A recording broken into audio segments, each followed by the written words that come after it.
सदबंद रामदास अर्जन गुरु बर श्री हरगोबिंद हरि राय हर कृष्ण गुरु तेग बहादुर चंद दसवें गोबिंद सिंह गुरु नमो चरण अरविंद जिसमें अमृत ज्ञान है मानक भगत गुरु ग्रंथ साहिब उदत बंदों करन कहाँ बुद्ध प्रभ तुच्छ हमारी बरन सकै महिमा जो तिहारी हम ना सकत कर सिफत तुम्हारी आप लिहो तुम कथा हम ना सकत कर सिफत तुम्हारी आप लिहो तुम कथा सुधारी।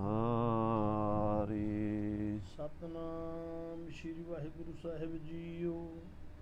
एक ओंकार सतगुर प्रसाद।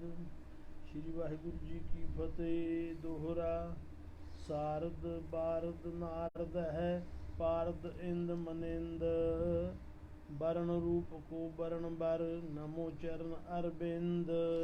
वाहिगुरु जी का खालसा वाहिगुरु जी की फतेह। गुरु की साजी नवाजी हुई गुरु रूप गुरु खालसा साध संगत जी आप जी अत्यंत वਡਭਾਗੇ हो जो सतगुरु महाराज श्री गुरु ग्रंथ साहिब जी की पवित्र पावन हजूरी च सुभाईमान हो के अपने मनुखा जीवन दीयां कीमती घड़ियां सफलियां कर रहे हो ते सतगुरु कलगीधर पातशाह महाराज पंथ दे वाली अमृत के दाते ਸਰਬੰਸਦਾਨੀ सतगुरु जी का पावन इतिहास सरवण कर रहे हो। धन गुरु गोबिंद सिंह साहिब जी महाराज सच्चे पातशाह जी के गृह विखे चार साहिबजादियां दे जन्म होए ਹਨ जो ਤਿੰਨ ਸਾਹਿਬਜ਼ਾਦੇ ਮਾਤਾ ਜੀਤੋ ਜੀ ਦੇ ਉਧਰ ਤੋਂ ਤੇ ਵੱਡੇ ਸਾਹਿਬਜ਼ਾਦੇ ਬਾਬਾ ਅਜੀਤ ਸਿੰਘ ਜੀ ਮਾਤਾ ਸੁੰਦਰੀ ਜੀ ਦੇ ਉਧਰ ਤੋਂ ਪ੍ਰਗਟ ਹੋਏ। ਇਹਨਾਂ ਚਾਰੇ ਸਾਹਿਬਜ਼ਾਦਿਆਂ ਦੇ ਜਨਮ ਦੀ ਕਥਾ ਕਵੀਰਾਜ ਭਾਈ ਸੰਤੋਖ ਸਿੰਘ ਜੀ ਪਿਛਲੇ ਪ੍ਰਕਰਣਾਂ ਵਿੱਚ ਵਰਣਨ ਕਰ ਚੁੱਕੇ ਹਨ। ਹੁਣ ਸਾਧ ਸੰਗਤ ਜੀ ਜਿਹੜੀ ਤੀਸਰੀ ਰੁੱਤ ਹੈ ਇਹ ਗ੍ਰੰਥ ਦੀਆਂ ਭਾਈ ਸੰਤੋਖ ਸਿੰਘ ਜੀ ਨੇ 12 ਰਾਸਾਂ 6 ਰੁੱਤਾਂ ਤੇ 2 ਐਨਾਂ ਵਿੱਚ ਇਹ ਗ੍ਰੰਥ ਪੂਰਨ ਕੀਤਾ ਹੈ। 12 ਰਾਸਾਂ ਵਿੱਚ ਗੁਰੂ ਅੰਗਦ ਦੇਵ ਜੀ ਤੋਂ ਲੈ ਕੇ ਗੁਰੂ ਤੇਗ ਬਹਾਦਰ ਸਾਹਿਬ ਤੱਕ 8 ਗੁਰੂ ਸਾਹਿਬ ਜੀ ਦਾ ਇਤਿਹਾਸ ਹੈ ਤੇ 6 ਰੁੱਤਾਂ ਵਿੱਚ ਤੇ 2 ਐਨਾਂ ਵਿੱਚ 10ਵੇਂ ਪਾਤਸ਼ਾਹ ਦਾ ਇਤਿਹਾਸ ਹੈ। ਗੁਰੂ ਨਾਨਕ ਦੇਵ ਜੀ ਦਾ ਇਤਿਹਾਸ ਸ੍ਰੀ ਗੁਰੂ ਨਾਨਕ ਪ੍ਰਕਾਸ਼ ਕਵੀ ਜੀ ਨੇ ਪਹਿਲਾਂ ਬੂੜੀਏ ਰਹਿੰਦਿਆਂ ਹੋਇਆਂ ਲਿਖਿਆ ਸੀ ਜਿਹਦੇ ਵੀ 2 ਹਿੱਸੇ ਨੇ ਪੂਰਬਾਰਧ ਤੇ ਉੱਤਰਾਰਧ। ਇਸ ਤਰ੍ਹਾਂ ਸਾਧ ਸੰਗਤ ਜੀ ਇਸ ਗ੍ਰੰਥ ਦੇ ਇਹ ਲਗਭਗ 22 ਪ੍ਰਕਰਨ ਬਣਦੇ ਹਨ। 12 ਰਾਸਾਂ 6 ਰੁੱਤਾਂ 2 ਐਨ ਇਹ ਹੋ ਗਏ 20 ਤੇ ਨਾਨਕ ਪ੍ਰਕਾਸ਼ ਦਾ ਪੂਰਬਾਰਧ ਤੇ ਉੱਤਰਾਰਧ 22। ਸੋ ਇਸ ਤਰੀਕੇ ਨਾਲ ਭਾਈ ਸਾਹਿਬ ਜੀ ਨੇ ਇਸ ਗ੍ਰੰਥ ਦੀ ਰਚਨਾ ਕੀਤੀ ਹੈ। ਇਹ ਸੂਰਜ ਦੇ ਹਿਸਾਬ ਨਾਲ ਜਿਵੇਂ ਸੂਰਜ ਸਾਲ ਦੇ ਵਿੱਚ 12 ਰਾਸਾਂ ਵਿੱਚੋਂ ਲੰਘਦਾ ਹੈ 6 ਰੁੱਤਾਂ ਵਿੱਚੋਂ ਲੰਘਦਾ ਹੈ ਤੇ 2 ਉਤਰਾਇਣ ਤੇ ਦਖਨਾਇਣ ਜਿਹਨੂੰ ਅੱਜ ਕੱਲ੍ਹ ਅੰਗਰੇਜ਼ੀ 'ਚ ਨਾਰਥ ਪੋਲ ਤੇ ਸਾਊਥ ਪੋਲ ਕਹਿੰਦੇ ਹਨ। ਸੂਰਜ ਦੇ ਜਾਣ ਦਾ ਜੋ ਰਸਤਾ ਹੈ ਉਹ ਉਸ ਹਿਸਾਬ ਨਾਲ ਗੁਰੂ ਨਾਨਕ ਦੇਵ ਜੀ ਮਹਾਰਾਜ ਦੀ ਜਿਹੜੀ 10 ਗੁਰੂਆਂ ਦੀ ਜੋਤ ਹੈ ਉਹ ਸੂਰਜ ਸਮਾਨ ਹੈ ਤੇ 10 ਰਾਸਾਂ 12 ਰਾਸਾਂ ਵਿੱਚੋਂ 6 ਰੁੱਤਾਂ ਵਿੱਚੋਂ 2 ਐਨਾਂ ਵਿੱਚੋਂ ਇਹ ਗੁਜ਼ਰ ਕੇ ਸਾਰੀ ਸ੍ਰਿਸ਼ਟੀ ਨੂੰ ਪ੍ਰਕਾਸ਼ ਦਿੱਤਾ ਹੈ। ਜਿਉਂ ਕਰ ਸੂਰਜ ਨਿਕਲਿਆ ਤਾਰੇ ਛਪੇ ਹਨੇਰ ਭੁਲੋਆ। ਕਵੀ ਜੀ ਨੇ ਰੂਪਕ ਅਲੰਕਾਰ ਦੀ ਵਰਤੋਂ ਕੀਤੀ ਹੈ। ਬੜੇ ਸੁੰਦਰ ਢੰਗ ਦੇ ਨਾਲ ਇਹ ਰਾਸਾਂ ਦਾ ਤੇ ਰੁੱਤਾਂ ਦਾ ਤੇ ਐਨਾਂ ਦਾ ਭਾਈ ਸਾਹਿਬ ਨੇ ਬੜੇ ਸੁੰਦਰ ਢੰਗ ਨਾਲ ਸੰਕਲਨ ਕੀਤਾ ਹੈ। ਸੋ ਖਾਲਸਾ ਜੀ ਅੱਜ ਤੀਸਰੀ ਰੁੱਤ ਆਰੰਭ ਹੋ ਰਹੀ ਹੈ। ਕਲਗੀਧਰ ਪਾਤਸ਼ਾਹ ਦੇ ਚਰਨਾਂ ਦਾ ਧਿਆਨ ਧਰ ਕੇ ਕਥਾ ਦਾ ਆਨੰਦ ਮਾਣੀਏ।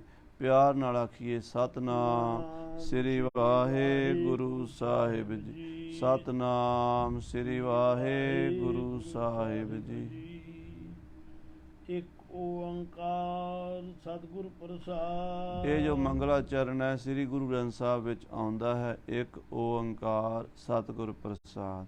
ਪਰਮਾਤਮਾ ਵਾਹਿਗੁਰੂ ਇੱਕ ਹੈ ਸਾਰਿਆਂ ਨੂੰ ਪ੍ਰਕਾਸ਼ ਕਰਨ ਵਾਲਾ ਹੈ ਸਾਰਿਆਂ ਦੀ ਪਾਲਣਾ ਕਰਨ ਵਾਲਾ ਹੈ ਤੇ ਅਖੀਰ ਸਾਰਿਆਂ ਨੂੰ ਆਪਣੇ ਵਿੱਚ ਵਿਲੀਨ ਕਰਨ ਵਾਲਾ ਹੈ। ਜਾਗਰਤ ਜਾਗਣ ਦੀ ਜੋ ਅਵਸਥਾ ਹੈ ਇਹਦੇ ਵਿੱਚ ਵੀ ਜੀਵਾਤਮਾ ਦੇ ਅੰਦਰ ਉਹ ਪਰਮਾਤਮਾ ਵਿਦਮਾਨ ਹੈ। ਜਿਹੜੀ ਸੁਪਨ ਅਵਸਥਾ ਹੈ ਉਹਦੇ ਵਿੱਚ ਵੀ ਪਰਮੇਸ਼ਰ ਸੁਪਨ ਅਵਸਥਾ ਵਿੱਚ ਵੀ ਵਿਦਮਾਨ ਹੈ।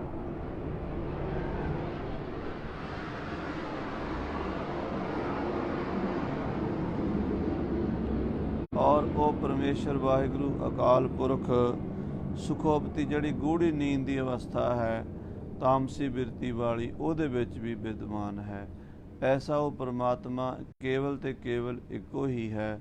ਸਤ ਚੇਤਨ ਆਨੰਦ ਸਰੂਪ ਪਰਮੇਸ਼ਰ ਸਤਿਗੁਰਾਂ ਦੀ ਕਿਰਪਾ ਨਾਲ ਮਿਲਦਾ ਹੈ। ਇਹ ਮੰਗਲਾਚਰਨ ਗੁਰੂ ਅਰਜਨ ਦੇਵ ਜੀ ਮਹਾਰਾਜ ਨੇ ਜਦੋਂ ਸ੍ਰੀ ਗੁਰੂ ਗ੍ਰੰਥ ਸਾਹਿਬ ਦੀ ਸੰਪਾਦਨਾ ਕਰਾਈ ਹੈ ਭਾਈ ਗੁਰਦਾਸ ਜੀ ਕੋਲੋਂ ਹਰ ਇੱਕ ਬਾਣੀ ਦੇ ਆਰੰਭ ਵਿੱਚ ਲਿਖਿਆ ਮਿਲਦਾ ਹੈ। ਇਸ ਕਰਕੇ ਕਵੀ ਜੀ ਨੇ ਸਭ ਤੋਂ ਪਹਿਲਾਂ ਇਹ ਮੰਗਲਾਚਰਨ ਕੀਤਾ ਹੈ। ਸ਼੍ਰੀ ਵਾਹਿਗੁਰੂ ਜੀ ਕੀ ਫਤਿਹ। ਇਹ ਜਿਹੜਾ ਮੰਗਲਾਚਰਨ ਹੈ ਇਹ ਦਸਮ ਗੁਰੂ ਗ੍ਰੰਥ ਸਾਹਿਬ ਵਿੱਚ 10ਵੇਂ ਪਾਤਸ਼ਾਹ ਨੇ ਕੀਤਾ ਹੈ। ਸ੍ਰੀ ਵਾਹਿਗੁਰੂ ਜੀ ਕੀ ਫਤਿਹ। ਜੋ ਵਾਹਿਗੁਰੂ ਹੈ ਸਾਰਿਆਂ ਤੋਂ ਸ੍ਰੀ ਕਹੀਏ ਸੁਭਾਏਮਾਨ ਸ਼੍ਰੋਮਣੀ ਸਾਰੀਆਂ ਸ਼ਕਤੀਆਂ ਦਾ ਮਾਲਕ। ਸ੍ਰੀ ਨਾਮ ਮਾਇਆ ਲక్ష్ਮੀ ਦਾ ਵੀ ਹੈ ਜੋ ਮਾਇਆ ਦੇ ਸੰਯੁਕਤ ਹੈ, ਕਿਉਂਕਿ ਮਾਇਆ ਤੋਂ ਰਹਿਤ ਹੋ ਕੇ ਤਾਂ ਸੰਸਾਰ ਦੀ ਰਚਨਾ ਨਹੀਂ ਨਾ ਕਰ ਸਕਦਾ। ਜਦੋਂ ਸੰਸਾਰ ਦੀ ਰਚਨਾ ਕਰਦਾ ਹੈ ਤਾਂ ਮਾਇਆ ਦੇ ਸਹਿਤ ਹੋ ਕੇ ਕਰਦਾ ਹੈ। ਵਾਹਿਗੁਰੂ ਜੋ ਪਰਮੇਸ਼ਰ ਅਸਚਰਜ ਰੂਪ ਹੈ ਉਸ ਨੂੰ ਵਾਹਿ ਕਹਿੰਦੇ ਹਨ। ਜੋ ਪ੍ਰਕਾਸ਼ ਰੂਪ ਹੈ ਹਨੇਰੇ ਨੂੰ ਨਾਸ਼ ਕਰਨ ਵਾਲਾ ਉਸ ਨੂੰ ਗੁਰੂ ਕਹਿੰਦੇ ਹਨ। ਐਸਾ ਉਹ ਵਾਹਿਗੁਰੂ ਅਸਚਰਜ ਰੂਪ ਹੈ। ਅਗਿਆਨਤਾ ਦਾ ਹਨੇਰਾ ਦੂਰ ਕਰਕੇ ਗਿਆਨ ਦਾ ਪ੍ਰਕਾਸ਼ ਕਰਨ ਵਾਲਾ ਵਾਹਿਗੁਰੂ ਹੈ। ਔਰ ਉਸ ਵਾਹਿਗੁਰੂ ਜੀ ਕੀ ਫਤਿਹ। ਜੰਗ ਦੇ ਵਿੱਚ ਜੋ ਸੂਰਮਿਆਂ ਨੂੰ ਪ੍ਰਾਪਤੀ ਹੁੰਦੀ ਹੈ ਜਿੱਤ, ਉਹਨੂੰ ਫਤਿਹ ਕਹਿੰਦੇ ਹਨ। ਇਹ ਸੰਸਾਰ ਵਿੱਚ ਉਸ ਅਕਾਲ ਪੁਰਖ ਦੀ ਜਿੱਤ ਹੁੰਦੀ ਹੈ। ਬਾਕੀ ਸੰਸਾਰ 'ਤੇ ਕੋਈ ਵੀ ਜੇਤੂ ਨਹੀਂ ਹੈ। ਅਖੀਰ ਨੂੰ ਸਾਰੇ ਹਾਰ ਜਾਂਦੇ। ਸਿਕੰਦਰ ਵਰਗੇ ਜੇਤੂ ਸਾਰੀ ਧਰਤੀ ਜਿੱਤ ਕੇ ਵੀ ਅਖੀਰ ਹਾਰ ਗਏ ਸਨ। ਇਸ ਕਰਕੇ ਸੰਸਾਰ 'ਚ ਕੋਈ ਜੇਤੂ ਨਹੀਂ ਹੈ, ਇੱਕੋ ਜੇਤੂ ਹੈ, ਉਹ ਅਕਾਲ ਪੁਰਖ ਵਾਹਿਗੁਰੂ ਪਰਮੇਸ਼ਰ ਹੈ। ਸ੍ਰੀ ਵਾਹਿਗੁਰੂ ਜੀ ਕੀ ਫਤਿਹ। ਕਵੀ ਜੀ ਨੇ ਸ੍ਰੀ ਨਾਨਕ ਪ੍ਰਕਾਸ਼ ਦੇ ਆਰੰਭ ਵਿੱਚ ਵੀ ਇਹ ਮੰਗਲਾਚਰਨ ਇੱਕ ਦੋਹਰੇ ਵਿੱਚ ਦੇ ਰੂਪ ਵਿੱਚ ਲਿਖਿਆ। ਏਕ ਓੰਕਾਰਾ ਸਤਿਗੁਰੂ ਤੇ ਪ੍ਰਸਾਦ ਸੱਚ ਹੋਏ। ਇੱਕ ਓੰਕਾਰ ਸਤਿਗੁਰ ਪ੍ਰਸਾਦ। ਵਾਹਿਗੁਰੂ ਜੀ ਕੀ ਫਤਿਹ। ਬਿਘਨ ਵਿਨਾਸ਼ਨ ਸੋਏ। ਦੋਵਾਂ ਗ੍ਰੰਥਾਂ ਦਾ, ਕਿਉਂਕਿ ਪੁਰਾਤਨ ਖਾਲਸੇ 'ਚ ਦੋਵੇਂ ਗੁਰੂ ਗ੍ਰੰਥ ਸਾਹਿਬਾਂ ਦਾ ਪ੍ਰਕਾਸ਼ ਹੁੰਦਾ ਸੀ। ਸ੍ਰੀ ਅਕਾਲ ਤਖਤ ਸਾਹਿਬ 'ਤੇ ਵੀ ਦੋਵੇਂ ਗੁਰੂ ਗ੍ਰੰਥ ਸਾਹਿਬਾਂ ਦਾ ਪ੍ਰਕਾਸ਼ ਹੁੰਦਾ ਸੀ। ਕੇਸਗੜ੍ਹ ਸਾਹਿਬ ਵੀ, ਹਜੂਰ ਸਾਹਿਬ, ਪਟਨਾ ਸਾਹਿਬ ਤਾਂ ਹੁਣ ਵੀ ਹੁੰਦਾ ਹੈ। ਸੋ ਇਹ ਦੋਵੇਂ ਗੁਰੂ ਗ੍ਰੰਥ ਸਾਹਿਬ ਹਨ, ਆਦਿ ਗੁਰੂ ਗ੍ਰੰਥ ਸਾਹਿਬ ਤੇ ਦਸਮ ਗੁਰੂ ਗ੍ਰੰਥ ਸਾਹਿਬ। ਇਹਨਾਂ ਦੀ ਜੋ ਮੰਗਲਾਚਰਨ ਹੈ ਉਹ ਦੋਵਾਂ ਨੂੰ ਕਵੀ ਜੀ ਪਹਿਲਾਂ ਲਿਖ ਰਹੇ ਹਨ। ਦੋਹਰਾ ਸਾਰਦ ਬਾਰਦ ਨਾਰਦ ਹੈ, ਪਾਰਦ ਇੰਦ ਮਨਿੰਦ। ਹੁਣ ਜੋ ਬਾਣੀ ਦੀ ਸ਼ਕਤੀ ਹੈ ਜਿਸ ਨੂੰ ਲੋਕ ਸਰਸਵਤੀ ਕਹਿੰਦੇ ਹਨ, ਸ਼ਾਰਦਾ ਵੀ ਕਹਿੰਦੇ ਹਨ, ਕਹਿੰਦੇ ਉਹ ਜਿਹੜੀ ਸ਼ਰਦ ਰੁੱਤ ਦੇ ਬੱਦਲਾਂ ਵਰਗੀ ਚਿੱਟੀ ਹੈ। ਜਿਵੇਂ ਕੱਤਕ ਦੇ ਮਹੀਨੇ 'ਚ ਸਾਧ ਸੰਗਤ ਜੀ ਬੱਦਲ ਤੁਸੀਂ ਦੇਖੋਗੇ ਨਾ ਚਿੱਟੇ ਹੋ ਜਾਂਦੇ ਆ। ਸਾਵਣ ਦੇ ਵਿੱਚ ਬੱਦਲ ਨੀਲੇ ਕਾਲੇ ਹੁੰਦੇ ਆ, ਪਰ ਜਦੋਂ ਕੱਤਕ ਦਾ ਮਹੀਨਾ ਆਉਂਦਾ ਤੇ ਬੱਦਲ ਚਿੱਟੇ ਹੋ ਜਾਂਦੇ ਆ। ਇਸ ਕਰਕੇ ਜੋ ਚੰਡੀ ਦਾ ਜੋ ਸਰਸਵਤੀ ਦਾ ਰੂਪ ਹੈ ਉਹ ਸਰਸਵਤੀ ਦਾ ਰੂਪ ਸਾਧ ਸੰਗਤ ਜੀ ਸ਼ਾਰਦ ਬਾਰਦ ਕਹਿੰਦੇ ਸ਼ਰਦ ਰੁੱਤ ਦੇ ਬੱਦਲਾਂ ਵਰਗਾ ਚਿੱਟਾ ਹੈ। ਫਿਰ ਦੂਜੀ ਮਿਸਾਲ ਦਿੱਤੀ ਨਾਰਦ ਹੈ। ਨਾਰਦ ਮੁਨੀ ਦਾ ਸਰੂਪ ਵੀ ਚਿੱਟਾ ਹੈ, ਕਿਉਂਕਿ ਨਾਰਦ ਭਗਤੀ ਕਰਦਾ ਹੈ ਤੇ ਭਗਤੀ ਦਾ ਸਰੂਪ ਉਜਲਾ ਹੁੰਦਾ ਹੈ। ਭਗਤ ਦਾ ਮੁਖ ਉਜਲਾ ਜਿਨੀ ਨਾਮ ਤੇ ਆਇਆ ਗਏ ਮਸਕਤ ਕਾਲ, ਨਾਨਕ ਤੇ ਮੁਖ ਉਜਲੇ ਕੀਤੀ ਛੁੱਟੀ ਨਾਲ। ਤੇ ਪਾਰਦ ਇੰਦ ਮਨਿੰਦ, ਪਾਰੇ ਦਾ ਰੰਗ ਵੀ ਚਿੱਟਾ ਹੁੰਦਾ। ਜਿਨ੍ਹਾਂ ਨੇ ਪਾਰਾ ਮਰਕਰੀ ਵੇਖਿਆ ਹੋਵੇਗਾ ਉਹ ਪਾਰਾ ਜਿਹੜਾ ਹੈ ਮਰਕਰੀ ਉਹ ਵੀ ਚਿੱਟਾ ਹੁੰਦਾ ਹੈ। ਇੰਦ ਕਹਿੰਦੇ ਚੰਦਰਮਾ ਤੇ ਮਨਿੰਦ ਕਹਿੰਦੇ ਸਮਾਨ। ਚੰਦਰਮਾ ਦੇ ਸਮਾਨ ਉਜਲਾ ਮੁਖ ਹੈ ਦੇਵੀ ਦਾ। ਕਿਹੜੀ ਦੇਵੀ ਦਾ? ਜਿਸ ਨੂੰ ਆਪਾਂ ਬਾਣੀ ਕਹਿੰਦੇ ਹਾਂ, ਸਰਸਵਤੀ ਕਹਿੰਦੇ ਹਾਂ, ਜੋ ਬੋਲਣ ਦੀ ਸ਼ਕਤੀ ਹੈ, ਜੋ ਸੰਸਾਰ ਨੂੰ ਗਿਆਨ ਦਿੰਦੀ ਹੈ। ਇਹ ਵਾਹਿਗੁਰੂ ਨੇ ਸਾਡੇ ਕੰਠ ਵਿੱਚ ਪਾਈ ਹੋਈ ਹੈ। ਜਿਨ੍ਹਾਂ ਕੋਲ ਨਹੀਂ ਹੈ, ਗੂੰਗੇ ਹਨ, ਬੋਲ ਨਹੀਂ ਸਕਦੇ, ਉਹਨਾਂ ਨੂੰ ਪੁੱਛੋ ਇਹਦੀ ਵੈਲਿਊ ਕੀ ਹੈ। ਇਸ ਕਰਕੇ ਇਹ ਜਿਹੜੀ ਬਾਣੀ ਦੀ ਸ਼ਕਤੀ ਹੈ ਵਾਹਿਗੁਰੂ ਦੀ, ਇਹਦਾ ਪਹਿਲਾਂ ਆਵਾਹਨ ਕੀਤਾ ਜਾਂਦਾ। ਗੁਰੂ ਸਾਹਿਬ ਵੀ ਕਹਿੰਦੇ ਬਾਣੀ ਗੁਰੂ, ਗੁਰੂ ਹੈ ਬਾਣੀ, ਵਿੱਚ ਬਾਣੀ ਅੰਮ੍ਰਿਤ ਸਾਰੇ। ਬਾਣੀ ਗੁਰਬਾਣੀ ਕਹੈ ਸੇਵਕ ਜਨ ਮਾਨੈ, ਪ੍ਰਤੱਖ ਗੁਰੂ ਨਿਸਤਾਰੇ। ਉਹ ਜਿਹੜੀ ਬਾਣੀ ਹੈ ਨਾ ਅਕਾਲ ਪੁਰਖ ਦੇ ਦੁਆਰਾ ਪ੍ਰਗਟ ਹੋਈ ਹੈ, ਗਿਆਨ ਦਾ ਸੋਮਾ ਪ੍ਰਗਟ ਹੋਇਆ ਹੈ, ਉਸ ਨੂੰ ਨਮਸਕਾਰ ਹੈ। ਬਰਨ ਰੂਪ ਕੋ ਬਰਨ ਬਰ, ਨਮੋ ਚਰਨ ਅਰਬਿੰਦ। ਕਹਿੰਦੇ ਉਹਦੇ ਰੂਪ ਦਾ ਵਰਣਨ ਕਰਕੇ, ਕਥਨ ਕਰਕੇ, ਉਸ ਸ਼ਕਤੀ ਨੂੰ ਚਰਨ ਬੰਦਨਾ ਕਰਕੇ ਮੈਂ ਇਹ ਗ੍ਰੰਥ ਦੀ ਰਚਨਾ ਕਰਦਾ ਹਾਂ। ਸ਼੍ਰੀ ਨਾਨਕ ਅੰਗਦ ਅਮਰ ਰਾਮਦਾਸ ਅਰਜਨ।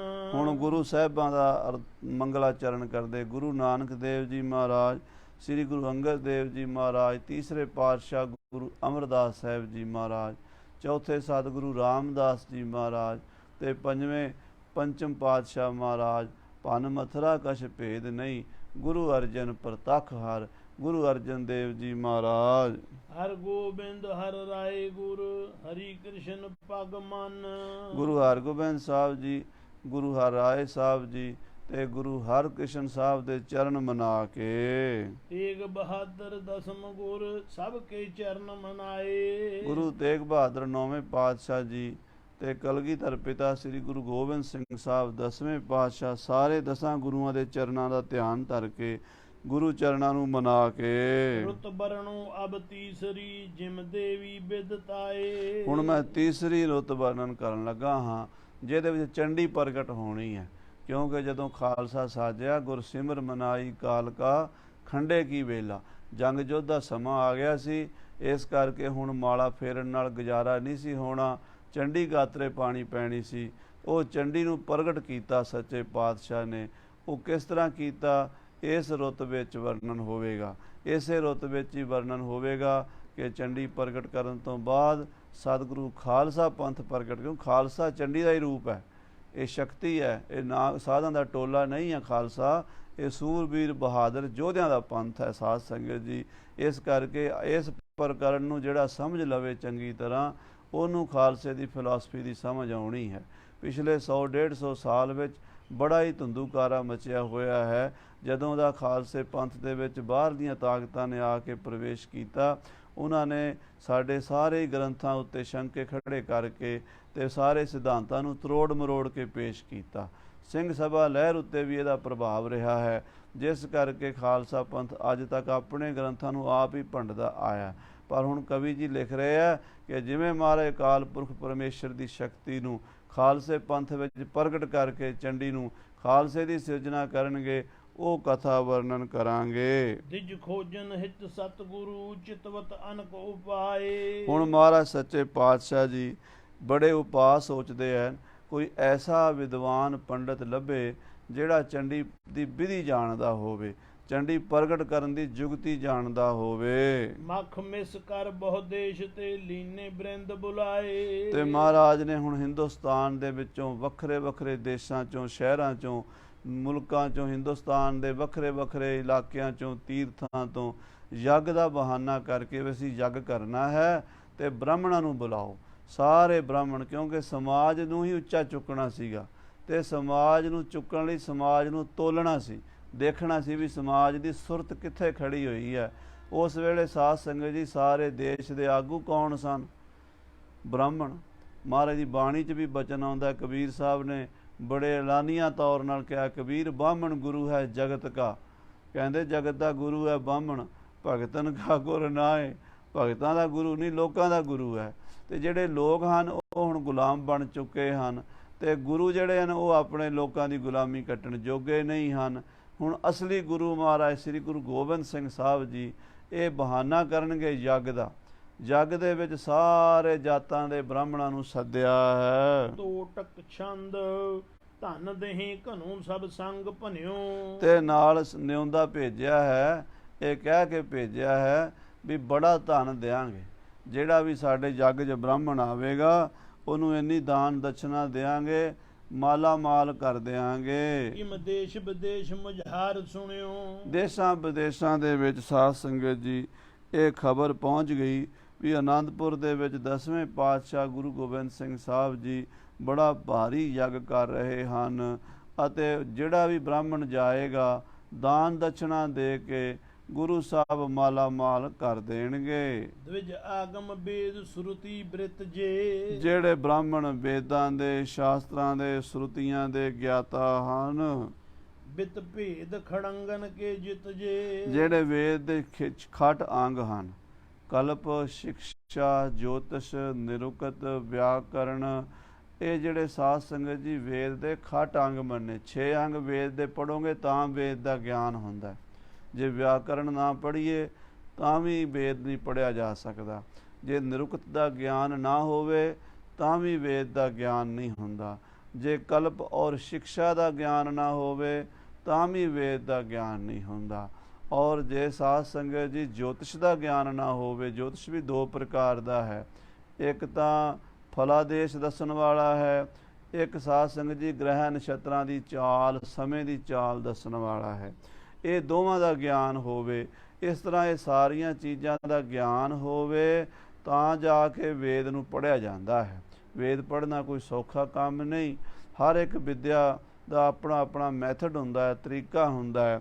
ਜਿਹੜੇ ਖਟ ਅੰਗ ਵੇਦ ਦੇ ਜਾਣਦੇ ਹਨ, ਐਸੇ ਵਿਦਵਾਨਾਂ ਨੂੰ ਗੁਰੂ ਜੀ ਨੇ ਸੱਦਿਆ ਹੈ। ਸਭ ਵੇਦ ਸੋ ਮੰਤਰਨ ਗਿਆਤ ਧਰੈ, ਜਿਹੜੇ ਵੇਦ ਦੇ ਸਾਰੇ ਮੰਤਰਾਂ ਦਾ ਗਿਆਨ ਰੱਖਦੇ ਹਨ, ਜਿਨ ਕੋ ਪਠ ਦੇਵ ਪ੍ਰਸੰਨ ਕਰੈ। ਇਹੋ ਜਿਹੇ ਮੰਤਰ ਪੜ੍ਹ ਕੇ ਦੇਵਤਿਆਂ ਨੂੰ ਪ੍ਰਸੰਨ ਕਰਨਾ ਜਾਣਦੇ ਹਨ। ਕਿਉਂਕਿ ਲੱਖ ਤੋਂ ਉੱਤੇ ਵੇਦ ਦਾ ਮੰਤਰ ਹੈ। ਉਹ 1 ਲੱਖ ਮੰਤਰ ਦੇ ਵਿੱਚੋਂ ਸਾਧ ਸੰਗਤ ਜੀ ਕੋਈ ਚੰਡੀ ਪ੍ਰਗਟ ਕਰਨ ਦੇ ਹਨ, ਕੋਈ ਸਰਸਤੀ ਨੂੰ ਪ੍ਰਗਟ ਕਰਨ ਦੇ ਹਨ, ਕੋਈ ਸਾਧ ਸੰਗਤ ਜੀ ਲక్ష్ਮੀ ਨੂੰ ਪ੍ਰਗਟ ਕਰਨ ਦੇ ਹਨ, ਕੋਈ ਨਿਰਗੁਣ ਸਰੂਪ ਦੀ ਵਿਆਖਿਆ ਹੈ, ਬ੍ਰਹਮ ਦੀ ਵਿਆਖਿਆ, ਉਹਨੂੰ ਉਪਨਿਸ਼ਦ ਕਹਿੰਦੇ ਹਨ। ਵੇਦ ਦੇ 3 ਅੰਗ ਹਨ, ਕਰਮ ਕਾਂਡ, ਉਪਾਸਨਾ ਕਾਂਡ ਤੇ ਗਿਆਨ ਕਾਂਡ। ਗਿਆਨ ਕਾਂਡ ਤਾਂ ਉਹ ਹੈ ਜਿੱਥੇ ਸਿਰਫ ਆਤਮਾ ਤੇ ਪ੍ਰਮਾਤਮਾ ਦੀ ਵਿਚਾਰ ਹੋਈ ਹੈ, ਉੱਥੇ ਕੋਈ ਸੰਸਾਰ ਦੀ ਗੱਲ ਨਹੀਂ ਹੈ। ਪਰ ਜਿਹੜੇ ਬਾਕੀ ਕਰਮ ਕਾਂਡ ਹੈ, ਉਹਦੇ 'ਚ ਕਰਮ ਕਿਵੇਂ ਕਰੀਦਾ, ਵਿਆਹ ਸ਼ਾਦੀਆਂ ਕਿਵੇਂ ਕਰਾਈ ਜਾਂਦੀਆਂ ਨੇ, ਮਰੇ ਗਲੇ ਦਾ ਭੋਗ ਕਿਰਿਆ ਕਿਵੇਂ ਹੁੰਦੀ ਹੈ, ਸਾਰੀਆਂ ਚੀਜ਼ਾਂ ਜਿਹੜੀਆਂ ਹਨ ਉਹ ਦੱਸੀਆਂ ਜਾਂਦੀਆਂ। ਉਹਨੂੰ ਕਹਿੰਦੇ ਕਰਮ ਕਾਂਡ। ਸਾਰਾ ਰੀਤੀ ਰਿਵਾਜ, ਰਹਿਤ ਮਰਜ਼ਾਦਾ ਜਿਹਨੂੰ ਆਪਾਂ ਕਹਿੰਦੇ ਆ, ਉਹ ਜਿਹੜੇ ਸਾਰੇ ਭੇਦ ਜਾਣਦੇ ਹਨ, ਉਹਨਾਂ ਬ੍ਰਾਹਮਣਾਂ ਨੂੰ, ਵਿਦਵਾਨ ਬ੍ਰਾਹਮਣਾਂ ਨੂੰ ਸਤਿਗੁਰੂ ਜੀ ਨੇ ਨਿਉਂਦਾ ਭੇਜਿਆ ਹੈ। ਅਵਨਾਦ ਕਰੀਤ ਪਛਾਨਤ ਹੈ। ਮਹਾਰਾਜ ਸੱਚੇ ਪਾਤਸ਼ਾਹ ਉਹਨਾਂ ਬ੍ਰਾਹਮਣਾਂ ਨੂੰ ਸੱਦਿਆ ਹੈ ਜਿਹੜੇ ਹਵਨ ਕਰਨਾ ਵੀ ਜਾਣਦੇ ਨੇ, ਯੱਗ ਕਰਨਾ ਵੀ ਜਾਣਦੇ ਨੇ, ਜਿਨ੍ਹਾਂ ਨੂੰ ਹਵਨ ਦੀ ਸਾਰੀ ਵਿਧੀ ਆਉਂਦੀ ਹੈ। ਸਭ ਪੂਜਨ ਕੀ ਵਿਧ ਜਾਣਤ ਹੈ। ਪੂਜਾ ਦੀ ਵਿਧੀ ਆਉਂਦੀ ਹੈ, ਦੇਵਤਿਆਂ ਨੂੰ ਕਿਵੇਂ ਪੂਜਾ ਕਰਨਾ ਹੈ, ਕ੍ਰਿਸ਼ਨ ਭਗਵਾਨ ਦੀ ਪੂਜਾ ਕਿਵੇਂ ਹੁੰਦੀ ਹੈ, ਰਾਮਚੰਦਰ ਜੀ ਦੀ ਪੂਜਾ ਕਿਵੇਂ ਹੁੰਦੀ ਹੈ, ਗਣੇਸ਼ ਜੀ ਦੀ ਪੂਜਾ ਕਿਵੇਂ ਹੁੰਦੀ ਹੈ।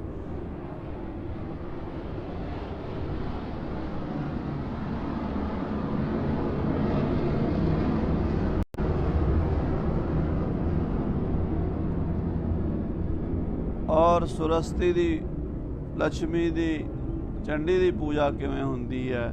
ਜਿਹੜੇ ਸਾਰੇ ਭੇਦ ਨੂੰ ਜਾਣਦੇ ਹਨ।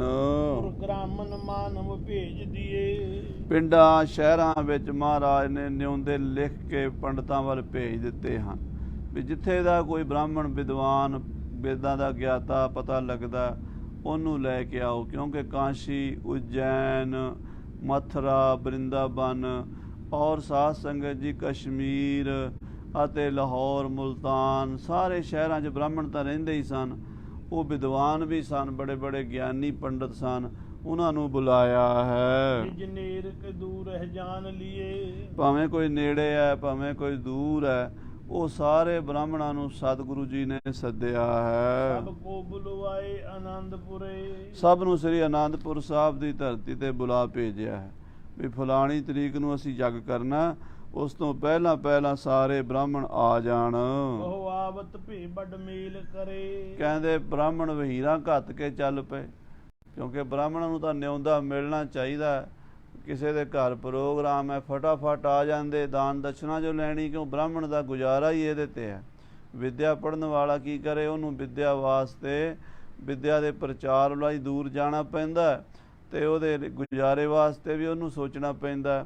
ਸੋ ਬ੍ਰਾਹਮਣ ਲੋਕ ਵਹੀਰਾਂ ਘੱਤ ਕੇ ਸ੍ਰੀ ਆਨੰਦਪੁਰ ਸਾਹਿਬ ਵੱਲ ਤੁਰ ਪਏ ਹਨ। ਇਸ ਪੂਰਬ ਕੇ ਪੁਰ ਕੌਣ ਗਨੇ। ਪੂਰਬ ਦਿਸ਼ਾ ਦੇ ਕਿਹੜੇ ਕਿਹੜੇ ਸ਼ਹਿਰਾਂ ਦਾ ਨਾਂ ਲਈਏ। ਸ਼ਿਵ ਕੋਪੁਰ ਓ ਮਥਰਾਦ ਕਨੇ। ਸ਼ਿਵ ਜੀ ਮਹਾਰਾਜ ਦੀ ਪੁਰੀ, ਬਨਾਰਸ, ਕਾਸ਼ੀ, ਉੱਥੋਂ ਵੀ ਬ੍ਰਾਹਮਣ ਆਏ। ਕਾਸ਼ੀ ਤਾਂ ਵਿਦਵਾਨਾਂ ਦਾ ਗੜ੍ਹ ਹੈ, ਔਰ ਮਥੁਰਾ, ਇਸੇ ਤਰ੍ਹਾਂ ਇਲਾਹਾਬਾਦ, ਪ੍ਰਯਾਗਰਾਜ ਔਰ ਸਾਧ ਸੰਗਤ ਜੀ ਅਯੁੱਧਿਆ ਤੇ ਜਿੰਨੇ ਵੀ ਤੀਰਥ ਹਨ ਪੂਰਬ ਦਿਸ਼ਾ ਦੇ ਵਿੱਚ, ਉੱਥੋਂ ਪੰਡਤਾਂ ਨੂੰ ਸੱਦਾ ਦੇ ਕੇ ਬੁਲਾਇਆ, ਦੂਰੋਂ ਦੂਰੋਂ ਬੁਲਾਇਆ ਹੈ। ਉਨ ਔਦ ਪ੍ਰਯਾਗ ਦਿੱਲੀ ਜੋ ਭਲੇ। ਅਯੁੱਧਿਆ, ਪ੍ਰਯਾਗ ਔਰ ਦਿੱਲੀ 'ਚ ਜਿਹੜੇ ਬ੍ਰਾਹਮਣ ਰਹਿੰਦੇ ਹਨ, ਸੁਣ ਕੇ ਗੁਰ ਕੋ ਮਖ ਆਏ ਚਲੇ। ਗੁਰੂ 10ਵੇਂ ਪਾਤਸ਼ਾਹ ਯੱਗ ਕਰਾ ਰਹੇ ਨੇ, ਉਹਨਾਂ ਨੇ ਸੱਦਾ ਭੇਜਿਆ, ਚਲੋ ਚੱਲੀਏ।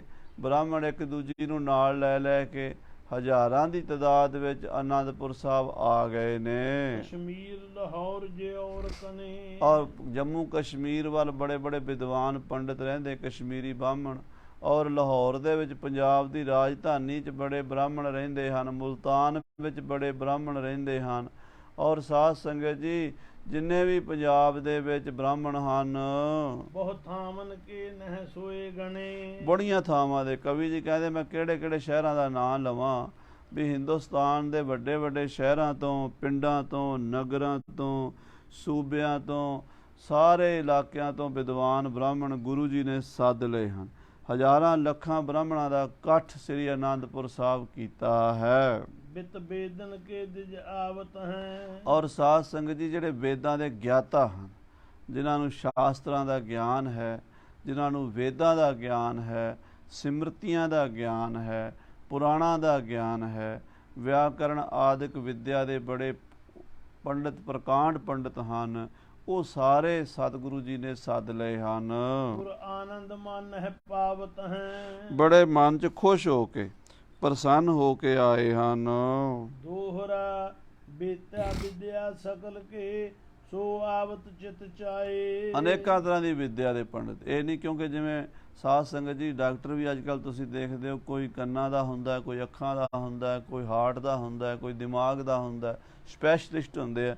ਇਹਦੇ ਨਾਲ ਪੰਡਿਤ ਵੀ ਸਪੈਸ਼ਲਿਸਟ ਹੁੰਦੇ ਆ। ਕੋਈ ਜੋਤਿਸ਼ ਵਿਦਿਆ ਦਾ ਹੁੰਦਾ, ਕੋਈ ਵਿਆਕਰਣ ਦਾ ਹੁੰਦਾ, ਕੋਈ ਨਿਰੁਕਤ ਵਿਦਿਆ ਦਾ ਮਾਹਰ ਹੁੰਦਾ, ਅਤੇ ਕੋਈ ਹੋਰ ਅਨੇਕਾਂ ਪ੍ਰਕਾਰ ਦੀ ਵਿਦਿਆ। ਮਹਾਰਾਜ ਨੇ 14 ਪ੍ਰਕਾਰ ਦੀ ਵਿਦਿਆ ਦਸਮ ਗੁਰੂ ਗ੍ਰੰਥ ਸਾਹਿਬ 'ਚ ਲਿਖੀ ਹੈ। ਉਹ ਵੱਖਰੀ ਵੱਖਰੀ ਵਿਦਿਆ ਦੇ ਜਿਹੜੇ ਵਿਦਵਾਨ ਪੰਡਿਤ ਹਨ, ਸਭ ਆਏ ਹਨ। ਕਦਰ ਸਨਾਸੀ ਸਤਿਗੁਰੂ ਦੇਹ ਦਰਬ ਸਮੁਦਾਏ। ਕਿਉਂਕਿ ਮਹਾਰਾਜ 10ਵੇਂ ਪਾਤਸ਼ਾਹ ਵਿਦਵਾਨਾਂ ਦੇ ਕਦਰ ਸਨਾਸ਼ ਹਨ। ਮਹਾਰਾਜ ਕਦਰ ਕਰਦੇ ਵਿਦਵਾਨਾਂ ਲੋਕਾਂ ਦੀ, ਪੜ੍ਹੇ ਲਿਖੇ ਲੋਕਾਂ ਦੀ। ਅਤੇ ਜਿਹੜਾ ਵੀ ਕੋਈ ਆਉਂਦਾ ਵਿਦਵਾਨ ਪੰਡਿਤ, ਉਹਨੂੰ ਮਹਾਰਾਜ ਮਾਲਾ ਮਾਲ ਕਰ ਦਿੰਦੇ ਧਨ ਦੇ ਨਾਲ, ਬਹੁਤ ਦਾਨ ਦਛਨਾ ਦਿੰਦੇ ਵਿਦਿਆ ਵੇਖ ਕੇ। ਇਸ ਕਰਕੇ ਪੰਡਤਾਂ ਨੂੰ ਪਤਾ ਸੀ ਵੀ ਆਨੰਦਪੁਰ ਸਾਹਿਬ ਜਾਵਾਂਗੇ ਤੇ ਖਾਲੀ ਹੱਥ ਨਹੀਂ ਮੁੜਾਂਗੇ। ਉਹ ਬੜੇ ਉਤਸ਼ਾਹ ਦੇ ਨਾਲ ਆਏ ਹਨ। ਟੋਟਕ ਛੰਦ ਕਹਿ ਲੋ ਗਣੀਏ ਦਿਜ ਆਏ ਗਏ। ਕਵੀ ਜੀ ਕਹਿੰਦੇ ਮੈਂ ਕਿੱਥੋਂ ਤੱਕ ਗਿਣਤੀ ਕਰਾਂ, ਬ੍ਰਾਹਮਣਾਂ ਦਾ ਕੋਈ ਹਿਸਾਬ ਨਹੀਂ ਰਿਹਾ। ਹਜ਼ਾਰਾਂ ਦੀ ਤਾਦਾਦ ਵਿੱਚ ਬ੍ਰਾਹਮਣ ਹੀ ਬ੍ਰਾਹਮਣ, ਜਿੱਧਰ ਵੇਖੋ ਆਨੰਦਪੁਰ ਸਾਹਿਬ ਦੀਆਂ ਗਲੀਆਂ ਬਾਜ਼ਾਰ ਬ੍ਰਾਹਮਣਾਂ ਨਾਲ ਭਰ ਗਏ ਹਨ। ਗੁਰ ਆਨੰਦ ਮੈਂ ਵਿਸਰਾਮ ਕੀਏ। ਤੇ ਗੁਰੂ ਸਾਹਿਬ ਨੇ ਉਹਨਾਂ ਦੇ ਵਾਸਤੇ ਵਧੀਆ ਵਧੀਆ ਤੰਬੂ ਟੈਂਟ ਲਵਾ ਤੇ, ਕੋਈ ਸਰਾਵਾਂ ਖੋਲ੍ਹ ਦਿੱਤੀਆਂ, ਕਮਰੇ ਖੋਲ੍ਹ ਦਿੱਤੇ, ਤਾਂ ਕਿ ਉਹਨਾਂ ਨੂੰ ਆਰਾਮ ਮਿਲੇ। ਮੰਜੇ ਬਿਸਤਰੇ ਦੇ ਕੇ ਸਤਿਕਾਰ ਨਾਲ ਸਾਰੇ ਬ੍ਰਾਹਮਣਾਂ ਦੀ ਰਿਹਾਇਸ਼ ਦਾ ਬੰਦੋਬਸਤ ਕੀਤਾ ਹੈ। ਸਭ ਚਾਵਰ ਚੂਨ ਕਰ ਧਾਦ ਲਹੈ। ਸਾਰੇ ਚਾਵਲ, ਘਿਓ, ਖੰਡ ਲੈ ਕੇ ਖਾਣਾ ਬਣਾ ਕੇ ਖਾਂਦੇ ਹਨ। ਕਰ ਭੋਜਨ ਕੋ ਦਰਸ਼ਨ ਚਹੈ। ਭੋਜਨ ਪ੍ਰਸ਼ਾਦਾ ਛਕਾਇਆ ਆਉਂਦਿਆਂ ਨੂੰ ਪਹਿਲਾਂ, ਫਿਰ ਆ ਕੇ ਮਹਾਰਾਜ 10ਵੇਂ ਪਾਤਸ਼ਾਹ ਦੇ ਦਰਸ਼ਨ ਕਰਨਾ ਚਾਹੁੰਦੇ ਨੇ। ਦਿਜ ਪੂਜੈ ਪੁੰਜ ਸੋ ਢੇਰ ਕੀਏ।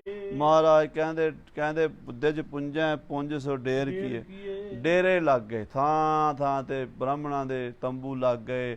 ਬ੍ਰਾਹਮਣਾਂ ਦੇ ਵਾਸਤੇ ਸਰਾਵਾਂ ਬਣਾਤੀਆਂ ਟੈਂਪਰੇਰੀ, ਉਹਨਾਂ ਦੀ ਰਿਹਾਇਸ਼ ਦਾ ਪੂਰਾ ਬੰਦੋਬਸਤ ਜਿੰਨਾ ਕਰ ਸਕਦੇ ਸੀ ਸਤਿਗੁਰੂ ਜੀ ਨੇ ਵੱਧ ਚੜ੍ਹ ਕੇ ਕੀਤਾ ਹੈ। ਬਿਨ ਵਿਦਿਆ ਸੁਵਿਦਿਆ ਮਿਲੰਤ ਪਹੇ। ਕਹਿੰਦੇ ਉਹ ਵੀ ਸਨ ਜਿਹੜੇ ਵਿੱਚ ਮਾਤਰ ਘੱਟ ਪੜ੍ਹੇ ਹੋਏ ਸਨ। ਕਈ ਅਨਪੜ੍ਹ ਹੁੰਦੇ ਵਿਚਾਰੇ, ਦਾਨ ਦਛਨਾ ਨੂੰ ਹੀ ਆ ਜਾਂਦੇ ਆ ਵੀ ਚਲੋ ਅਸੀਂ ਭਾਂਡੇ ਮਾਂਜ ਦਿਆਂਗੇ, ਬ੍ਰਾਹਮਣਾਂ ਨੂੰ ਰੋਟੀ। ਬ੍ਰਾਹਮਣ ਦੋ ਤਰ੍ਹਾਂ ਦਾ ਕਹਿੰਦੇ ਕੰਮ ਕਰਦਾ। ਕਹਿੰਦੇ ਰੋਟੀ ਕਰੇ ਰਸੋਈਆ, ਪੜ੍ਹੈ ਸੋ ਪਾਠਕ ਹੋਏ। ਬ੍ਰਾਹਮਣ ਜਾਂ ਤਾਂ ਜੇ ਤੇ ਪੜ੍ਹਿਆ ਹੋਵੇ ਤੇ ਉਹ ਤਾਂ ਫਿਰ ਪੜ੍ਹਾਈ ਕਰਕੇ ਕੋਈ ਸਕੂਲ 'ਚ ਟੀਚਰ ਲੱਗ ਜਾਂਦਾ, ਪਾਧਾ ਲੱਗ ਜਾਂਦਾ, ਕੋਈ ਮੰਦਿਰ 'ਚ ਪੁਜਾਰੀ ਲੱਗ ਜਾਂਦਾ, ਵਿਆਹ ਸ਼ਾਦੀਆਂ ਲੋਕਾਂ ਦੇ ਕਰਾਉਂਦਾ, ਕੋਈ ਲੋਕਾਂ ਦਾ ਪ੍ਰੋਹਤ ਬਣ ਜਾਂਦਾ, ਕੋਈ ਜੋਤਸ਼ੀ ਬਣ ਜਾਂਦਾ, ਪੜ੍ਹੇ ਲਿਖੇ। ਜਿਹੜੇ ਬ੍ਰਾਹਮਣ ਅਨਪੜ੍ਹ ਰਹਿ ਜਾਂਦੇ, ਉਹ ਫਿਰ ਦੂਜੇ ਬ੍ਰਾਹਮਣਾਂ ਦੀ ਤੇ ਖੱਤਰੀਆਂ ਦੀ ਰੋਟੀ ਪਕਾਉਂਦੇ ਆ। ਪਰ ਪਹਿਲੇ ਜ਼ਮਾਨੇ ਬ੍ਰਾਹਮਣਾਂ ਨੂੰ ਰੋਟੀ ਪਕਾਉਣ 'ਤੇ ਲਾਉਂਦੇ ਸੀ, ਕਿਉਂਕਿ ਸੁੱਚਮ ਦੇ ਨਾਲ ਰੋਟੀ ਪਕਾਉਂਦੇ ਸੀਗੇ। ਇਹਨਾਂ ਨੂੰ ਖਾਣਾ ਬਣਾਉਣ ਦਾ ਢੰਗ ਹੁੰਦਾ ਸੀ। ਪੜ੍ਹੇ ਨਹੀਂ ਸੀ ਹੁੰਦੇ ਵਿਚਾਰੇ, ਚਲੋ ਇਹਨਾਂ ਵੀ ਚੁੱਲ੍ਹਾ ਚੌਂਕਾ ਸਾਫ਼ ਸੁਥਰਾ ਕਰ ਲੈਂਦੇ ਸੀ, ਅਤੇ ਲੋਕ ਵੀ ਸਮਝਦੇ ਸੀ ਉੱਚੀ ਜਾਤੀ ਵਾਲੇ ਹਨ, ਇਹਨਾਂ ਦੇ ਹੱਥੋਂ ਸਾਰੇ ਖਾ ਲੈਣਗੇ। ਸੋ ਬ੍ਰਾਹਮਣ ਉਹ ਵੀ ਆਏ ਹਨ ਜਿਹੜੇ ਬਹੁਤ ਵਿਦਵਾਨ, ਭੇਦਾਂ ਸ਼ਾਸਤਰਾਂ ਦੇ ਪ੍ਰਕਾਂਡ ਗਿਆਨੀ ਹਨ। ਉਹ ਵੀ ਆਏ ਜਿਹੜੇ ਮਾਤੜ ਘੱਟ ਪੜ੍ਹੇ ਹੋਏ ਜਾਂ ਬਿਲਕੁਲ ਨਹੀਂ ਪੜ੍ਹੇ ਹੋਏ, ਆ ਕੇ ਗੁਰੂ ਸਾਹਿਬ ਕੋਲੋਂ ਕੁਝ ਨਾ ਕੁਝ ਤਾਂ ਮਿਲੇਗਾ ਹੀ। ਦਾਨ ਦਛਨਾ ਲੈਣ ਵਾਸਤੇ ਕਹਿੰਦੇ ਹਜ਼ਾਰਾਂ ਹੀ ਇਕੱਠੇ ਹੋ ਗਏ। ਪਰਖੈ ਇਨ ਕੋਈ ਮਠਾਨ ਮਨੰ। ਤੇ ਮਹਾਰਾਜ ਨੇ ਪਹਿਲੇ ਦਿਨ ਤਾਂ ਸਾਰਿਆਂ ਦਾ ਆਓ ਭਗਤ ਕੀਤੀ, ਸਤਿਕਾਰ ਕੀਤਾ, ਤੇ ਫਿਰ ਮਨ 'ਚ ਸੋਚਿਆ ਵੀ ਹੁਣ ਇਹਨਾਂ ਦੀ ਪਰਖ ਕਰ ਲਈਏ।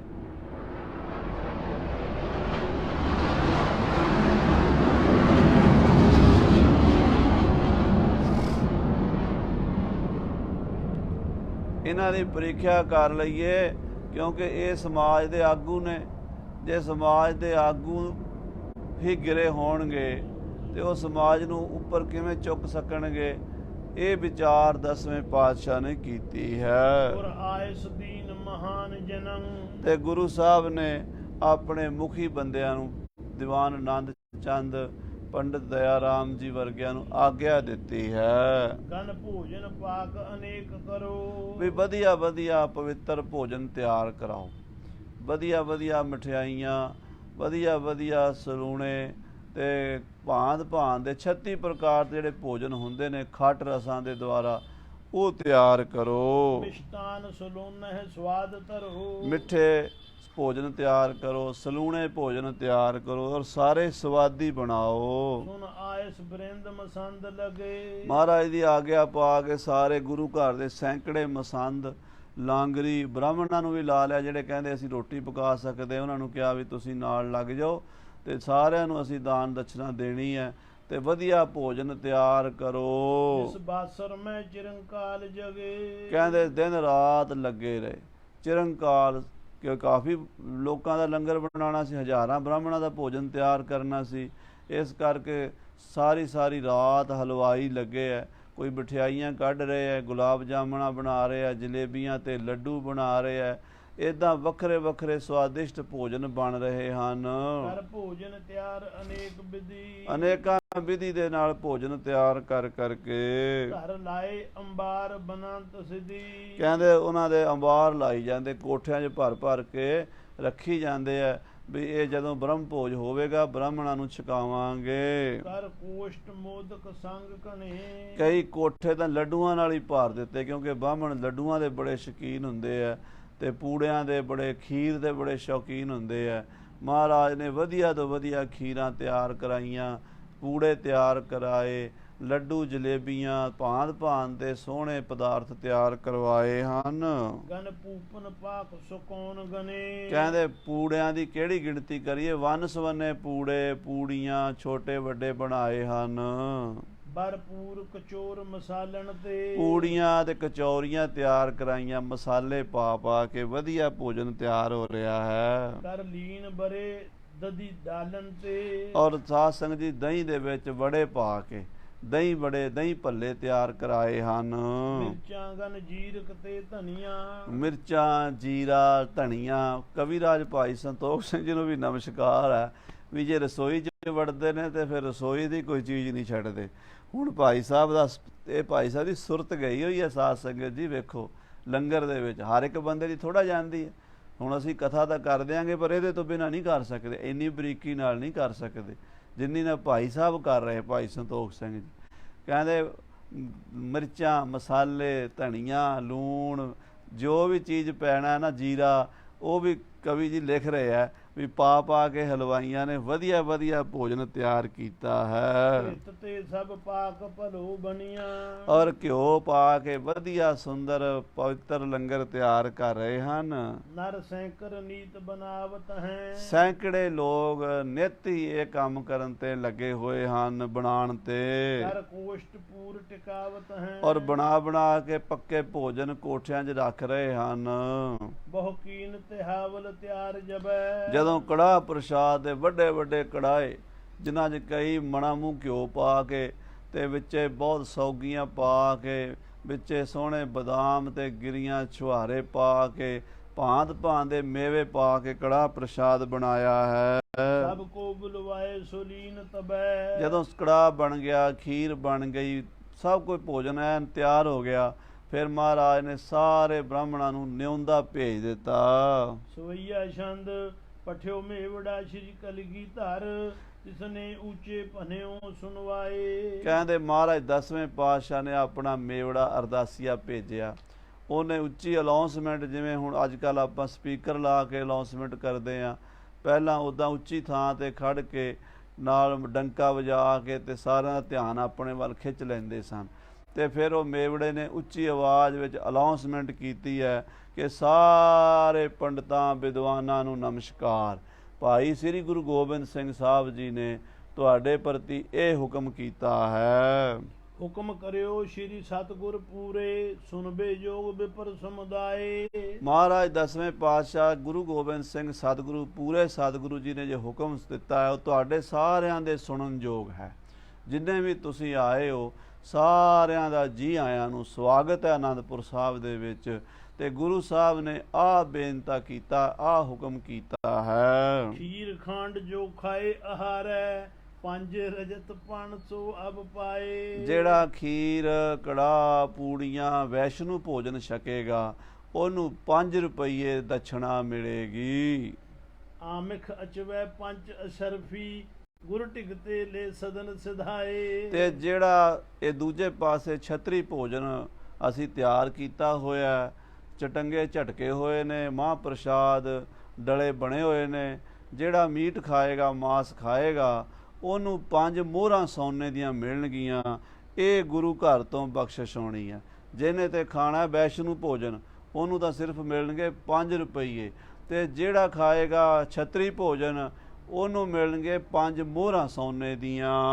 ਬਹੁਤ ਬਾਰ ਸਭ ਹੁਣ ਸੁਨਾਇਓ, ਦੁਐ ਪੰਕਤ ਭਰ ਲੀਨ ਬਿਠਾਏ। ਕਹਿੰਦੇ ਬਾਰ-ਬਾਰ ਇਹ ਅਨਾਉਂਸਮੈਂਟ ਕੀਤੀ ਗਈ। ਭੋਜਨ ਤਿਆਰ ਹੋ ਗਿਆ ਭਾਈ, ਇੱਧਰ ਬਣਿਆ ਹੋਇਆ ਵੈਸ਼ਨੂ ਭੋਜਨ, ਇੱਧਰ ਖੀਰ ਕੜਾਹ ਪੂੜੀਆਂ ਦਾਲ ਜੋ ਵੀ ਤੁਹਾਨੂੰ ਸਤੋਗੁਣੀ ਭੋਜਨ ਮਿਲੇਗਾ, ਪਰ ਇੱਧਰ ਦਾਨ ਦਛਨਾ ਘੱਟ ਮਿਲੇਗੀ, ਸਿਰਫ 5 ਰੁਪਏ ਮਿਲਣਗੇ। ਇਸ ਪਾਸੇ ਬਣੇ ਹੋਏ ਨੇ ਡਲੇ ਮਹਾਂਪ੍ਰਸ਼ਾਦ, ਚਟੰਗੇ ਝਟਕੇ ਹੋਏ ਆ ਤੇ ਵਧੀਆ ਵਧੀਆ ਬੱਕਰਿਆਂ ਦਾ ਤੇ ਹਿਰਨਾਂ ਦਾ ਤੇ ਸਵਾਦੀ ਭੋਜਨ ਉਹ ਵੀ ਤੁਹਾਨੂੰ ਮਿਲੇਗਾ। ਜੇ ਭਾਈ ਇੱਧਰ ਛਕੋਗੇ ਤੇ 5 ਮੋਹਰਾਂ ਸੋਨੇ ਦੀਆਂ ਮਿਲਣਗੀਆਂ। ਲੋਭ ਗਰਸੇ ਬਹੁ ਵਿਪਰ ਹਰੀ ਮਤ ਮਾਸ, ਅਸਨ ਕੋ ਮਨ ਲਲਚਾਏ। ਆਖੋ ਸਤਨਾਮ ਸ੍ਰੀ ਵਾਹਿਗੁਰੂ। ਇਹ ਲਾਲਚ ਬੜੀ ਬੁਰੀ ਬਲਾ ਹੈ। ਕਹਿੰਦੇ ਲੋਭ ਮੂਲ ਜਗ ਕੋ ਹੁਆ। ਇਹ ਸੰਸਾਰ ਦਾ ਜਨਮ ਮਰਨ ਦਾ ਕਾਰਨ ਲੋਭ ਹੀ ਹੈ, ਮੁੱਢ ਹੈ। ਤੇ ਲੋਭ ਤੋਂ ਵੱਡਾ, ਲੋਭ ਕਹਿੰਦੇ ਸਾਰੇ ਗੁਣਾਂ ਦਾ ਨਾਸ ਕਰ ਦਿੰਦਾ। ਜੈਸੇ ਬੜੇ ਗੁਣ ਲੋਭ ਤੇ ਜਾਤ ਪਰਾਈ। ਚੰਡੀ ਚਰਿੱਤਰ 'ਚ 10ਵੇਂ ਪਾਤਸ਼ਾਹ ਨੇ ਲਿਖਿਆ, ਕਹਿੰਦੇ ਵੱਡੇ ਵੱਡੇ ਗੁਣ ਲਾਲਚ ਵਿੱਚ ਖਤਮ ਹੋ ਜਾਂਦੇ ਆ ਬੰਦੇ ਦੇ। ਜਦੋਂ ਬੰਦਾ ਲਾਲਚ ਵਿੱਚ ਆ ਜਾਂਦਾ ਨਾ, ਉਹ ਲਾਲਚ ਵਿੱਚ ਉਹਦੇ ਸਾਰੇ ਗੁਣ ਨਾਸ ਹੋ ਜਾਂਦੇ। ਸੋ ਬ੍ਰਾਹਮਣਾਂ ਦੇ ਮਨ ਵਿੱਚ ਲਾਲਚ ਆ ਗਿਆ, ਕਹਿਣ ਲੱਗੇ ਇੰਨੀ ਦੂਰੋਂ ਚੱਲ ਕੇ ਵੀ ਆਏ ਆ ਤੇ ਜੇ 5 ਰੁਪਏ ਹੀ ਦਾਨ ਦਛਨਾ ਲੈ ਕੇ ਘਰ ਮੁੜੇ ਤੇ ਕੀ ਫਾਇਦਾ? ਕੋਈ ਫਰਕ ਨਹੀਂ ਪੈਂਦਾ। ਬਾਅਦ 'ਚ ਗੰਗਾ ਜਲ ਪੀ ਲਵਾਂਗੇ, ਕੋਈ ਹਰੇ ਹਰੇ ਰਾਮ ਰਾਮ ਕਰ ਲਵਾਂਗੇ, ਘੱਟੋ ਘੱਟ 5 ਮੋਹਰਾਂ ਦੇ ਸੋਨੇ ਦੀਆਂ ਲੈ ਚੱਲੀਏ, ਨਾਲੇ ਮਹਾਂਪ੍ਰਸ਼ਾਦ ਦਾ ਸਵਾਦ ਚੱਖ ਲਈਏ। ਧਰਮ ਛੋਰ ਕਰ ਥਿਰੇ ਆਨ, ਤਹ ਜਹਾਂ ਮੋਹਰ ਕੋ ਪੰਚ ਅਲਾਏ। ਆਪਣਾ ਧਰਮ ਛੱਡ ਕੇ ਜਿੱਧਰ 5 ਮੋਹਰਾਂ ਦਾ ਸੋਨੇ ਦੀਆਂ ਮੋਹਰਾਂ ਦਾ ਲਾਲਚ ਵੇਖਿਆ ਨਾ, ਉਧਰ ਨੂੰ ਹੋ ਪਏ ਸਾਰੇ, ਡਲਿਆਂ ਵਾਲੇ ਪਾਸੇ ਮਹਾਂਪ੍ਰਸ਼ਾਦ ਵਾਲੇ ਪਾਸੇ ਚੱਲ ਪਏ। ਖੀਰ ਖਾਨ ਹਿਤ ਰਹੇ ਅਲਪ ਹੀ, ਜਾਣਿਓ ਜਿਨਹੂ ਪਰਲੋਕ ਗਵਾਏ। ਆਖੋ ਸਤਨਾਮ ਸ੍ਰੀ। ਪਰ ਸਾਧ ਸੰਗਤ ਜੀ, ਬੀਜ ਕਿਸੇ ਚੀਜ਼ ਦਾ ਨਾਸ ਨਹੀਂ ਹੁੰਦਾ, ਧਰਮ ਦਾ ਵੀ ਬੀਜ ਨਾਸ ਨਹੀਂ ਹੁੰਦਾ। ਠੀਕ ਹੈ ਵੀ ਬਹੁਤੇ ਲੋਕ ਅਧਰਮ ਵਾਲੇ ਪਾਸੇ ਚਲੇ ਜਾਂਦੇ ਆ, ਉਹ ਸਮਾਜ ਦਾ ਸੰਸਾਰ ਦਾ ਇਸ ਦੁਨੀਆ ਦਾ ਹੀ ਨਜ਼ਾਰਾ ਦੇਖਦੇ ਆ। ਕੁਝ ਬੰਦੇ ਕੁਝ ਪਰਸੈਂਟ 2% 4% ਹੁੰਦੇ ਆ ਜਿਹੜੇ ਇਹ ਵੀ ਸੋਚਦੇ ਆ ਵੀ ਆਪਾਂ ਰੱਬ ਨੂੰ ਲੇਖਾ ਵੀ ਦੇਣਾ, ਇਹ ਦੁਨੀਆ ਤੋਂ ਜਾਣਾ ਵੀ ਹੈ, ਉਹ ਪ੍ਰਮਾਤਮਾ ਨੂੰ ਕੀ ਮੂੰਹ ਖਾਵਾਂਗੇ ਜਾ ਕੇ, ਉੱਥੇ ਸਾਡਾ ਇਹ ਪੈਸਾ ਕੋਈ ਨਾਲ ਜਾਏਗਾ। ਉਹਨਾਂ ਬੰਦਿਆਂ ਨੇ, ਕੁਝ 5 ਬੰਦਿਆਂ ਨੇ 10 ਬੰਦਿਆਂ ਨੇ, ਕਹਿ ਲਓ ਵੀ 100 ਵਿੱਚੋਂ 5-10% 2% ਬੰਦਿਆਂ ਨੇ ਸੋਚਿਆ। ਆਮਖ ਹਾਰੀ ਭਏ ਹਜ਼ਾਰੋਂ, ਫਿਰ ਪੰਕਤ ਕਰ ਕੈ ਵਰਤਾਏ। ਉਹ ਤਾਂ ਚਲੇ ਗਏ ਖੀਰ ਵਾਲੇ ਪਾਸੇ, ਜਿਹੜੇ 2% ਧਰਮੀ ਬੰਦੇ ਸਨ। ਬਾਕੀ ਕਹਿ ਲਓ ਵੀ 95-98% ਉਹ ਮਾਸ ਵਾਲੇ ਪਾਸੇ, ਹਜ਼ਾਰਾਂ ਹੀ ਉਧਰ ਤੇ ਲੈਣਾ ਲੱਗ ਗਈਆਂ ਵੀ 5-5 ਮੋਹਰਾਂ ਮਿਲਣੀਆਂ ਨੇ, ਆਪਾਂ ਸੋਨੇ ਦੀਆਂ ਮੋਹਰਾਂ ਲੈ ਲਵਾਂਗੇ। ਕਈ ਤਾਂ ਚੋਰੀ ਛੱਪੀ ਪਹਿਲਾਂ ਵੀ ਖਾਂਦੇ ਹੋਣਗੇ, ਪਰ ਚਲੋ ਜਿਹੜੇ ਨਹੀਂ ਵੀ ਸੀ ਖਾਂਦੇ ਨਾ, ਉਹ ਵੀ ਅੱਜ ਲਾਲਚ ਵਿੱਚ ਆ ਕੇ ਉਸ ਪੰਗਤ 'ਚ ਜਾ ਕੇ ਬੈਠ ਗਏ। ਪਰ ਕੁਝ ਬੰਦੇ ਹੈ ਸਨ ਬ੍ਰਾਹਮਣ ਜਿਹੜੇ ਆਪਣੇ ਧਰਮ ਤੇ ਪੱਕੇ ਸਨ, ਜਿਨ੍ਹਾਂ ਨੂੰ ਸੀਗਾ ਵੀ ਮੋਹਰਾਂ ਕਿਹੜਾ ਨਾਲ ਜਾਣੀਆਂ ਨੇ, ਧਰਮ ਨਾਲ ਜਾਣਾ। ਬ੍ਰਾਹਮਣ ਦਾ ਧਰਮ ਨਹੀਂ ਮਾਸ ਖਾਣਾ, ਇਹ ਛਤਰੀ ਦਾ ਧਰਮ ਹੈ। ਸਾਧ ਸੰਗਤ ਜੀ, ਇਹੀ ਤਾਂ ਅੱਜ ਸਾਡੇ ਪੰਥ ਵਿੱਚ ਰੌਲਾ। ਉਹ ਸਾਰਿਆਂ ਨੂੰ ਇੱਕੋ ਜੂਲੇ 'ਚ ਆਪਾਂ ਵੀ ਲਪੇਟੀ ਜਾਂਦੇ ਹਾਂ। ਅਸੀਂ ਸਾਰਿਆਂ ਨੂੰ ਕਹਿੰਦੇ ਹਾਂ ਜਿਹੜਾ ਮਾਸ ਖਾਂਦਾ ਉਹ ਸਿੱਖ ਨਹੀਂ ਜੀ, ਜਿਹੜੇ ਖਾਣ ਵਾਲੇ ਨੇ ਉਹ ਕਹਿੰਦੇ ਜਿਹੜਾ ਨਹੀਂ ਖਾਂਦਾ ਉਹ ਸਿੱਖ ਨਹੀਂ। ਇੱਦਾਂ ਨਹੀਂ ਹੈ। ਗੁਰੂ ਘਰ ਦੇ ਵਿੱਚ ਮੁੱਢ ਤੋਂ ਹੀ ਦੋ ਤਰ੍ਹਾਂ ਦੇ ਰਹੇ ਆ, ਖਾਣ ਵਾਲੇ ਵੀ ਰਹੇ ਆ, ਸੂਰਮੇ ਜੰਗੀ ਯੋਧੇ, ਤੇ ਨਾਮ ਜਪਣ ਵਾਲੇ, ਸਾਧੂ ਬਿਰਤੀ ਵਾਲੇ, ਸਤੋਗੁਣੀ ਪ੍ਰਸ਼ਾਦਾ ਛਕਣ ਵਾਲੇ, ਨਿਰਮਲੇ ਉਦਾਸੀ ਮਹਾਤਮਾ ਵੀ ਰਹੇ ਆ। ਮਹਾਰਾਜ ਕੋਲ 500 ਉਦਾਸੀ ਰਹਿੰਦੇ ਸੀ ਪੌਂਟੇ ਸਾਹਿਬ। ਉਹਨਾਂ ਵਾਸਤੇ ਖੀਰ ਕੜਾਹ ਵਧੀਆ ਲੰਗਰ ਵੈਸ਼ਨੂੰ ਬਣਦਾ ਸੀ। ਜਿਹੜੀ ਗੁਰੂ ਦੀ ਫੌਜ ਸੀ ਉਹ ਸ਼ਿਕਾਰ ਮਾਰ ਕੇ ਲਿਆ ਕੇ ਡਲੇ ਬਣਾ ਕੇ ਛਕਦੀ ਸੀ। ਉਹਨਾਂ ਨੇ ਕਦੀ ਉਹਨਾਂ ਦੇ ਕਿੰਤੂ ਨਹੀਂ ਕੀਤਾ ਵੀ ਤੁਸੀਂ ਮਾਸ ਕਿਉਂ ਖਾਂਦੇ। ਉਹਨਾਂ ਨੂੰ ਪਤਾ ਸੀ ਵੀ ਇਹ ਛਤਰੀ ਨੇ, ਯੋਧੇ ਨੇ, ਤੇ ਉਹਨਾਂ ਨੇ ਵੀ ਕਦੀ ਸਾਧੂਆਂ ਨੂੰ ਮਖੌਲ ਨਹੀਂ ਕੀਤਾ ਤੁਸੀਂ ਖੀਰ ਖਾਣ ਵਾਲੇ ਹੋ। ਇਹ ਜਿਹੜਾ ਇੱਦਾਂ ਦਾ ਰੌਲਾ ਹੈ ਨਾ, ਹੁਣੇ ਹੀ 15-20 ਸਾਲਾਂ ਤੋਂ ਪਿਆ, ਪਹਿਲਾਂ ਕਦੀ ਪੰਥ ਵਿੱਚ ਰੌਲਾ ਨਹੀਂ ਸੀ। ਇਹ ਤਾਂ ਵਿਵਾਦ ਹੀ ਮਹਾਰਾਜ ਨੇ ਕਹਿਤਾ, ਮਾਸ ਮਾਸ ਕਰ ਮੂਰਖ ਝਗੜੇ, ਗਿਆਨ ਧਿਆਨ ਨਹੀਂ ਜਾਣਾ। ਕੋਈ ਸਮਝਦਾ ਹੈ ਨਹੀਂ, ਮੂਰਖਾਂ ਦਾ ਝਗੜਾ ਪਾਈ ਜਾਣਾ। ਤੇ ਮੂਰਖਾਂ ਦਾ ਝਗੜਾ ਤੇ ਕਦੀ ਜਦੋਂ ਦੀ ਸਾਜੋ ਦੁਨੀਆ ਬਣੀ ਉਦੋਂ ਦਾ ਖਤਮ ਨਹੀਂ ਹੋਇਆ, ਅੱਜ ਕੀ ਖਤਮ ਹੋ ਚੱਲਿਆ। ਸੋ ਮਹਾਰਾਜ ਸੱਚੇ ਪਾਤਸ਼ਾਹ ਐਸੀ ਲੀਲਾ ਰਚਾਈ। ਇੱਕ ਪਾਸੇ ਵੈਸ਼ਨੂੰ ਭੋਜਨ ਹੋਏਗਾ ਪੰਡਤਾਂ ਵਾਸਤੇ, ਪਰ ਦਾਨ ਦਛਨਾ ਘੱਟ ਮਿਲੇਗੀ, 5 ਰੁਪਈਏ ਹੀ ਮਿਲਣਗੇ। ਦੂਜੇ ਪਾਸੇ ਜਿਹੜੇ ਮਾਸ ਖਾਣਗੇ ਉਹਨਾਂ ਨੂੰ 5 ਮੋਹਰਾਂ ਮਿਲਣਗੀਆਂ। ਮੋਹਰਾਂ ਦੇ ਲਾਲਚ ਨੂੰ ਹਜ਼ਾਰਾਂ ਬਾਹਮਣ ਮਾਸ ਵਾਲੀ ਪੰਗਤ ਵਿੱਚ ਜਾ ਬੈਠੇ ਹਨ। ਇੱਕ ਦਿਸ ਗਨ ਪਕਵਾਨ ਪਰੋਸੇ, ਜੋ ਬਹੁਤ ਦਿਨ ਕੇ ਰੱਖੇ ਬਣਾਏ। ਇੱਕ ਪਾਸੇ ਜਿਹੜੇ ਬੜੇ ਦਿਨਾਂ ਤੋਂ ਪਕਵਾਨ, ਗੁਲਾਬ ਜਾਮਣਾ, ਰਸਗੁੱਲੇ, ਜਲੇਬੀਆਂ, ਲੱਡੂ, ਖੀਰਾਂ, ਕੜਾਹ, ਪੂਰੇ, ਕਚੌੜੇ, ਦਹੀਂ ਭੱਲੇ, ਭਾਂਤ ਭਾਂਤ ਦੇ 36 ਪ੍ਰਕਾਰ ਦੇ ਭੋਜਨ ਪਰੋਸੇ ਗਏ ਹਨ। ਦੋਨੋਂ ਪੰਕਤ ਕੋ ਮਨ ਭਾਵਤ, ਦੀਨ ਅਸਨ ਆਛੇ ਤ੍ਰਿਪਤਾਏ। ਤੇ ਦੋਹਾਂ ਪੰਕਤਾਂ ਨੂੰ ਛਕਾਇਆ ਰੱਜ ਕੇ। ਇਹ ਨਹੀਂ ਵੀ ਕਿਸੇ ਨਾਲ ਵਿਤਕਰਾ ਕੀਤਾ। ਜਿਹੜੇ ਵੈਸ਼ਨੂੰ ਖਾ ਰਹੇ ਨੇ, ਇੱਕ ਪਾਸੇ ਵੱਖਰੀ ਪੰਗਤ ਲੱਗੀ ਆ, ਉਸ ਪਾਸੇ ਮਾਸ ਵਾਲੇ ਨਹੀਂ ਗਏ। ਉਧਰ ਵੈਸ਼ਨੂਆਂ ਦਾ ਹੀ ਲੰਗਰ, ਵਰਤਾਨ ਵਾਲੇ ਵੀ ਵੈਸ਼ਨੂ ਲਾਏ ਉਧਰ, ਉਹਨਾਂ ਨੂੰ ਵੈਸ਼ਨੂੰ ਛਕਾਉਣ ਵਾਲੇ ਵੀ ਵੈਸ਼ਨੂੰ ਤੇ ਛਕਣ ਵਾਲੇ ਵੀ ਵੈਸ਼ਨੂੰ ਭੋਜਨ ਛਕ ਰਹੇ ਨੇ। ਦੂਜੇ ਪਾਸੇ ਛਤਰੀ ਭੋਜਨ ਚੱਲ ਰਿਹਾ, ਮਹਾਂਪ੍ਰਸ਼ਾਦ ਭਾਂਤ ਸੰਬੰਧ ਭੰਨ, ਉਹ ਵੀ ਬੜੇ ਭਾਂਤ ਭਾਂਤ ਦਾ ਬਣਿਆ ਹੋਇਆ। ਸੁੱਕਾ ਵੀ ਬਣਿਆ, ਤਰੀ ਵਾਲਾ ਵੀ ਬਣਿਆ, ਚਟੰਗੇ ਵੀ ਬਣੇ ਆ, ਕਾਜੀ ਵੀ ਬਣੇ ਆ, ਹਿਰਨ ਵੀ ਬਣੇ ਆ।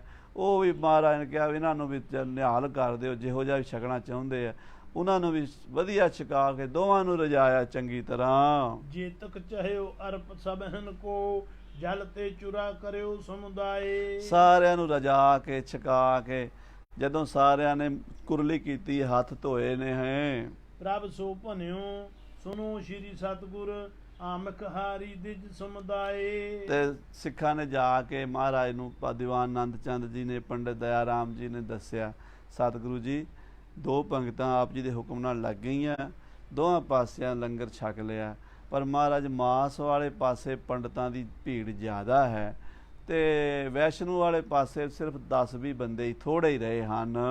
ਤਿੰਨ ਤੇ ਅਲਪ ਅਚਿਓ ਪਕਵਾਨ ਹੈ, ਅਬ ਦਛਨਾ ਕੋ ਥਿਰੇ ਸਭਾਏ। ਮਹਾਰਾਜ ਲੰਗਰ ਦੋਵੇਂ ਪੰਗਤਾਂ ਛਕ ਬੈਠੀਆਂ ਨੇ ਤੇ ਬ੍ਰਾਹਮਣਾਂ ਨੇ ਵੀ ਛਕ ਲਿਆ, ਜਿਹੜੇ ਵੈਸ਼ਨੂੰ ਸੀਗੇ, ਤੇ ਦੂਜੇ ਜਿਹੜੇ ਮਾਸ ਖਾਣ ਵਾਲੇ ਸੀ ਉਹਨਾਂ ਨੇ ਤਾਂ ਆਪਣੇ ਤਸੱਲੀਆਂ ਕਰ ਲਈਆਂ ਪੂਰੀਆਂ, ਤੇ ਦੋਵੇਂ ਬੈਠੇ ਆ ਆਸ ਲਾ ਕੇ ਵੀ ਸਾਨੂੰ ਹੁਣ ਦਛਨਾ ਮਿਲੇਗੀ। ਹੁਣ ਮਹਾਰਾਜ ਦਛਨਾ ਦਾ ਟਾਈਮ ਹੈ, ਉਹਨਾਂ ਨੂੰ ਚੱਲ ਕੇ ਦਛਨਾ ਦਿਓ। ਉੱਠ ਕਰ ਗਏ ਬਿਲੋਕਨ ਕੀਨੇ, ਜਿਹਨੂੰ ਲੋਭ ਤੇ ਧਰਮ ਗਵਾਏ। ਸਤਿਗੁਰੂ ਕਲਗੀਧਰ ਪਾਤਸ਼ਾਹ ਉੱਠੇ ਨੇ ਤੇ ਉੱਠ ਕੇ ਗਏ ਨੇ ਪੰਗਤ ਦੇ ਵਿੱਚ। ਪਹਿਲਾਂ ਗਏ ਨੇ ਮਾਸਾਹਾਰੀਆਂ ਦੀ ਪੰਗਤ ਵਿੱਚ, ਜਿਨ੍ਹਾਂ ਨੇ ਲਾਲਚ ਵਿੱਚ ਆ ਕੇ ਆਪਣਾ ਧਰਮ ਗਵਾ ਲਿਆ। ਆਪਣਾ ਧਰਮ ਗਵਾ ਕੇ ਆਪਣੀ ਮਰਿਆਦਾ ਛੱਡ ਕੇ ਜਿਹੜਾ ਉਹਨਾਂ ਦਾ ਭੋਜਨ ਨਹੀਂ ਸੀ, ਉਹ ਭੋਜਨ, ਬ੍ਰਾਹਮਣ ਵਾਸਤੇ ਮਾਸ ਖਾਣਾ ਪਾਪ ਹੈ, ਕਿਉਂਕਿ ਉਹ ਬ੍ਰਹਮ ਵਿਦਿਆ ਕਰਦਾ। ਉਹਨੂੰ ਕੀ ਲੋੜ ਹੈ ਕਿਸੇ ਜੀਵ ਦੀ ਹੱਤਿਆ ਕਰੇ, ਕਿਸੇ ਜੀਵ ਨੂੰ ਮਾਰ ਕੇ ਖਾਵੇ। ਉਹਦੇ ਲਈ ਉਹਦੇ ਧਰਮ 'ਚ ਮਨਾ ਹੈ। ਇਹ ਸੱਚੀ ਗੱਲ ਹੈ ਕਿ ਜਿਹੜਾ ਜੀਵ ਹਿੰਸਾ ਕਰਨੀ ਹੈ ਇਹ ਪਾਪ ਹੈ। ਸਾਧ ਸੰਗਤ ਜੀ, ਹਰ ਇੱਕ ਜੀਵ ਨੂੰ ਜੀਵਨ ਦਾ ਹੱਕ ਹੋਣਾ ਚਾਹੀਦਾ। ਇਹ ਜਿਹੜਾ ਕਿਸੇ ਨੂੰ ਅਸੀਂ ਮਾਰ ਦਿੰਦੇ ਹਾਂ, ਖਤਮ ਕਰ ਦਿੰਦੇ, ਜੀਵਨ ਖੋਹ ਲੈਂਦੇ ਹਾਂ, ਤੇ ਉਸ ਕਰਕੇ ਉਹ ਪਾਪ ਹੈ। ਪਰ ਛਤਰੀ ਨੂੰ, ਕਿਉਂਕਿ ਉਹਨੇ ਜੰਗ ਲੜਨਾ, ਯੁੱਧ ਕਰਨਾ, ਉਹਨੇ ਹਜ਼ਾਰਾਂ ਲੱਖਾਂ ਲੋਕਾਂ ਦੀ ਰੱਖਿਆ ਕਰਨੀ ਹੈ, ਇਸ ਕਰਕੇ ਤੇਗ ਚਲਾਣੀ ਹੈ, ਉਹਨੂੰ ਇਹਦਾ ਅਧਿਕਾਰ ਹੈ ਵੀ ਉਹ ਜਿੰਨਾ ਕੁ ਜੇ ਆਪਾਂ ਇਹ ਕੋਈ ਸਰੀਰ ਤੇ ਫੋੜਾ ਹੋ ਜਾਵੇ ਨਾ ਤੇ ਉਹ ਫੋੜਾ ਰਸੌਲੀ ਕੱਢ ਦਈਏ ਤੇ ਜੇ ਨਾ ਕੱਢੀਏ ਤੇ ਸਾਰਾ ਹੀ ਬੰਦਾ ਮਰ ਜਾਵੇ, ਸਾਰਾ ਦੇਸ਼ ਹੀ ਗੁਲਾਮ ਹੋ ਜਾਵੇ। ਬੰਦੇ ਬਹਾਦਰ ਨੂੰ 10ਵੇਂ ਪਾਤਸ਼ਾਹ ਕਹਿੰਦੇ ਤੇਰੇ ਡੇਰੇ 'ਚ 5 ਬੱਕਰੇ ਝਟਕਾਏ ਤੇ ਤੇਰਾ ਡੇਰਾ ਅਪਵਿੱਤਰ ਹੋ ਗਿਆ। ਉਧਰ ਸਾਰਾ ਦੇਸ਼ ਹੀ ਅਪਵਿੱਤਰ ਹੋਇਆ। ਜਿੱਥੇ 7 ਸਾਲ ਤੇ 9 ਸਾਲ ਦੇ ਬੱਚੇ ਨੀਹਾਂ ਚਿਣੇ ਗਏ ਨੇ, ਉਹ ਦੇਸ਼ ਕਿੱਧਰੋਂ ਪਵਿੱਤਰ ਹੈ? ਤੇਰੀ ਵੈਸ਼ਨੋਪੁਣਾ ਕੀ ਕਰੇਗਾ? ਛੱਡ ਇਸ ਵੈਸ਼ਨੋਪੁਣੇ ਨੂੰ, ਫੜ ਤਲਵਾਰ ਹੁਣ ਯੋਧਾ ਬਣ। ਇਸ ਕਰਕੇ ਸਾਧ ਸੰਗਤ ਜੀ, ਜਿਵੇਂ ਸ਼ਿਵਾਜੀ ਮਰਾਠੇ ਸਨ ਨਾ, ਜਦੋਂ ਉਹ ਜੰਗ ਨੂੰ ਚੜ੍ਹੇ ਤੇ ਮੁਗਲਾਂ ਨੇ ਅੱਗੇ ਗਊਆਂ ਛੱਡ ਦਿੱਤੀਆਂ, 500-700 ਹਜ਼ਾਰ ਗਊ ਛੱਡ ਦਿੱਤੀ ਵੀ ਇਹਨਾਂ ਦੀ ਫੌਜ ਜਿਹੜੀ ਹੈ ਉਹ ਗਊਆਂ ਜੁਲਝ ਜਾਏਗੀ ਤੇ ਅਸੀਂ ਇਹਨਾਂ ਨੂੰ ਮਾਰ ਦਿਆਂਗੇ। ਸ਼ੰਭਾ ਜੀ ਨੇ ਪੁੱਛਿਆ ਸ਼ਿਵਾਜੀ ਨੂੰ, ਕਹਿੰਦੇ ਮਹਾਰਾਜ ਗਊਆਂ ਆ ਗਈਆਂ, ਕੀ ਕਰੀਏ? ਸ਼ਿਵਾਜੀ ਕਹਿੰਦੇ ਝੜਕ ਦਿਓ, 200-400 ਗਊਆਂ ਮਰ ਜਾਣਗੀਆਂ ਨਾ, ਅਸੀਂ ਲੱਖਾਂ ਬਚਾ ਲਾਂਗੇ, ਤੇ ਜੇ 200-400 ਨੂੰ ਬਚਾਇਆ ਤੇ ਲੱਖਾਂ ਮਰਵਾ ਲਾਂਗੇ।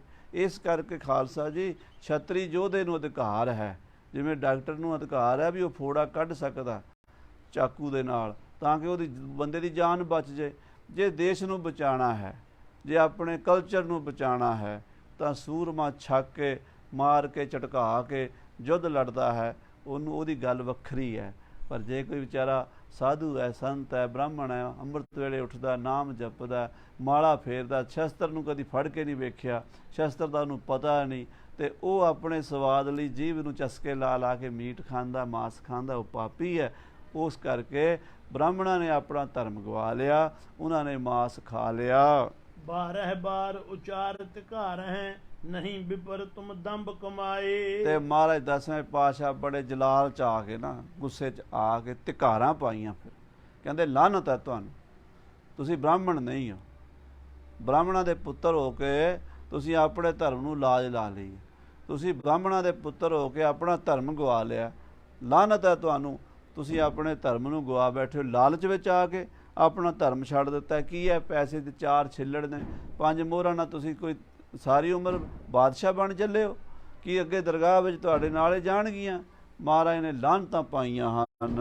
ਆਪ ਕਰਮੀ ਨਿਜ ਧਰਮ ਹੈ ਭ੍ਰਿਸ਼ਟੀ, ਬਿਗੜੇ ਆਪ ਬਿਗਾਰ ਹੈ। ਔਰ ਮਹਾਰਾਜ ਕਹਿੰਦੇ ਤੁਸੀਂ ਅਪਕਰਮੀ ਹੋ, ਮਾੜੇ ਕਰਮ ਕਰਨ ਵਾਲੇ ਹੋ, ਆਪ ਵੀ ਵਿਗੜੇ ਹੋ ਤੇ ਦੂਜਿਆਂ ਨੂੰ ਵੀ ਵਿਗਾੜਦੇ ਹੋ। ਉਚਿਤ ਸਜਾਏ ਦੇਨ ਕੋ ਤੁਮ ਸਭ, ਦੇਹ ਅਬ ਹੈ ਵੱਡ ਮਚ ਹੈ। ਔਰ ਤੁਸੀਂ ਸਾਰੇ ਸਜ਼ਾ ਦੇ ਭਾਗੀ ਹੋ, ਤੁਹਾਨੂੰ ਸਜ਼ਾ ਮਿਲਣੀ ਚਾਹੀਦੀ ਹੈ, ਕਿਉਂਕਿ ਤੁਸੀਂ ਆਪ ਵੀ ਵਿਗੜੇ ਹੋ ਤੇ ਦੂਜਿਆਂ ਨੂੰ ਵੀ ਵਿਗਾੜੋਗੇ। ਪਰ ਜੇ ਹੁਣ ਤੁਹਾਨੂੰ ਅਸੀਂ ਸਜ਼ਾ ਦਿੰਦੇ ਆ ਨਾ, ਤੇ ਲੋਕਾਂ ਨੇ ਕਹਿਣਾ ਗੁਰੂ ਨੇ ਘਰ ਬੁਲਾ ਕੇ ਬਾਹਮਣ ਮਾਰੇ, ਬਾਹਮਣਾਂ ਨੂੰ ਕੁੱਟਿਆ, ਲੋਕਾਂ ਨੇ ਨਿੰਦਾ ਕਰਨੀ, ਤੁਸੀਂ ਜਾ ਕੇ ਉਲਟ ਪ੍ਰਚਾਰ ਕਰੋਗੇ ਵੀ ਗੁਰੂ ਗੋਬਿੰਦ ਸਿੰਘ ਨੇ ਸਾਨੂੰ ਘਰ ਬੁਲਾਇਆ ਤੇ ਫਿਰ ਸਾਨੂੰ ਮਾਰਿਆ ਕੁੱਟਿਆ। ਵੈਸੇ ਤਾਂ ਤੁਹਾਨੂੰ ਲੰਮਿਆਂ ਪਾ ਕੇ ਡੰਡਾ ਫੇਰਨਾ ਚਾਹੀਦਾ, ਪਰ ਇਹ ਸੋਚ ਕੇ ਵੀ ਇਹ ਗੁਰੂ ਘਰ ਦੀ ਬਦਨਾਮੀ ਹੋਣੀ ਹੈ, ਤੁਹਾਨੂੰ ਅਸੀਂ ਸਜ਼ਾ ਨਹੀਂ ਦਿੰਦੇ। ਪ੍ਰਥਮ ਬੁਲਾਏ ਦੰਡ ਗੁਰ ਦੀਨੋ, ਭਲੋ ਬੁਰੋ ਭਾਖੈ ਸਭ ਠੌਰ। ਲੋਕਾਂ ਨੇ ਸਭ ਥਾਂ ਤੇ ਚਰਚਾ ਕਰਨੀ ਪੂਰੇ ਦੇਸ਼ ਦੇ ਵਿੱਚ ਕਿ ਗੁਰੂ ਗੋਬਿੰਦ ਸਿੰਘ ਨੇ ਘਰ ਬੁਲਾ ਕੇ ਪਹਿਲਾਂ ਸੱਦਾ ਦਿੱਤਾ ਬ੍ਰਾਹਮਣਾਂ ਨੂੰ, ਫਿਰ ਉਹਨਾਂ ਨੂੰ ਮਾਰਿਆ ਕੁੱਟਿਆ। ਲੋਕ ਭਲਾ ਬੁਰਾ ਕਹਿਣਗੇ, ਗੁਰੂ ਨਾਨਕ ਦੀ ਗੱਦੀ ਦੀ ਬਦਨਾਮੀ ਕਰਨਗੇ। ਯਾ ਤੇ ਛਿਮਾ ਧਰੀ ਮਨ ਜਾਨੋ, ਨਹਿ ਪਰਲੋਕ ਜਾਣਿਓ ਮਤ ਬੌਰ। ਮਹਾਰਾਜ ਕਹਿੰਦੇ ਇਸ ਕਰਕੇ ਤੁਹਾਨੂੰ ਅਸੀਂ ਛਿਮਾ ਕਰ ਦਿੱਤੀ ਹੈ। ਉਹ ਮੂਰਖੋ, ਤੁਸੀਂ ਪਰਲੋਕ ਨਹੀਂ ਜਾਣਿਆ, ਅੱਗੇ ਨਹੀਂ ਜਾਣਾ ਪ੍ਰਮਾਤਮਾ ਦੇ ਦਰਬਾਰ ਵਿੱਚ, ਤਾਂ ਆਪਣਾ ਧਰਮ ਗਵਾ ਕੇ ਕੀ ਜਵਾਬ ਦਿਓਗੇ? ਇਤਿਆਦਿਕ ਬਹੁ ਕਹਿਓ ਤਿਕਾਰੇ, ਬਹੁਰ ਦਛਨਾ ਹਿਤ ਫੁਰਮਾਏ। ਮਹਾਰਾਜ ਨੇ ਇਸ ਤਰ੍ਹਾਂ ਜਿਹੜੇ ਮਾਸ ਖਾ ਕੇ ਹਜ਼ਾਰਾਂ ਹੀ ਬੈਠੇ ਸੀ ਨਾ ਲੈਣਾ ਲਾ ਕੇ, ਉਹਨਾਂ ਨੂੰ ਬੜੀ ਧਿਕਾਰ ਮਾਰੀ, ਬੜਾ ਉਹਨਾਂ ਨੂੰ ਲਾਹਨਤਾਂ ਪਾਈਆਂ।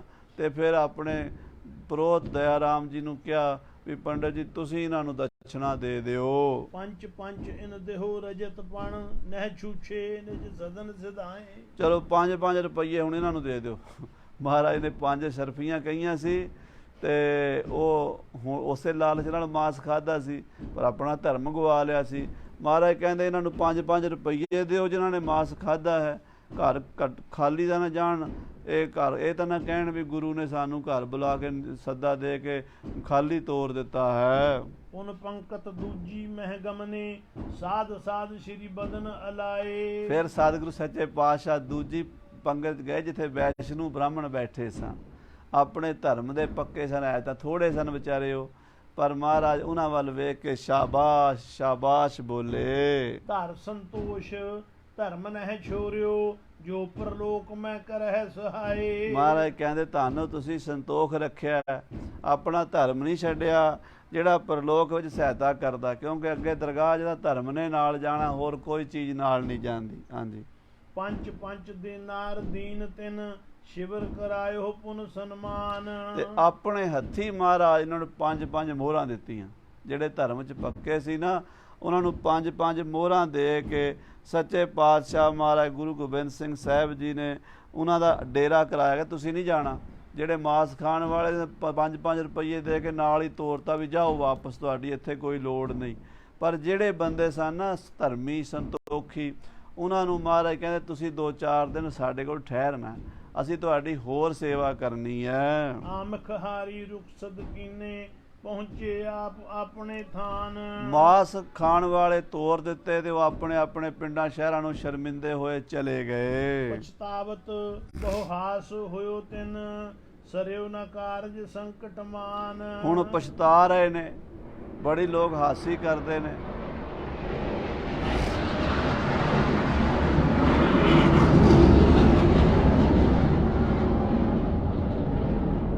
ਬੜੇ ਸ਼ਰਮਿੰਦੇ ਹੁੰਦੇ ਨੇ ਤੇ ਕੰਮ ਜਿਹੜਾ ਸੋਚ ਕੇ ਆਏ ਸੀ 5-5 ਮੋਹਰਾਂ ਮਿਲਣਗੀਆਂ ਦਾਨ ਦਛਨਾ, ਬੜੇ ਦੂਰੋਂ ਆਏ ਸੀ, ਕੋਈ ਕਾਸ਼ੀ ਤੋਂ ਆਇਆ ਸੀ, ਕੋਈ ਅਯੁੱਧਿਆ ਤੋਂ ਆਇਆ ਸੀ, ਕੋਈ ਪ੍ਰਯਾਗਰਾਜ ਤੋਂ ਆਇਆ ਸੀ, ਕੋਈ ਲਾਹੌਰ ਤੋਂ ਆਇਆ ਸੀ।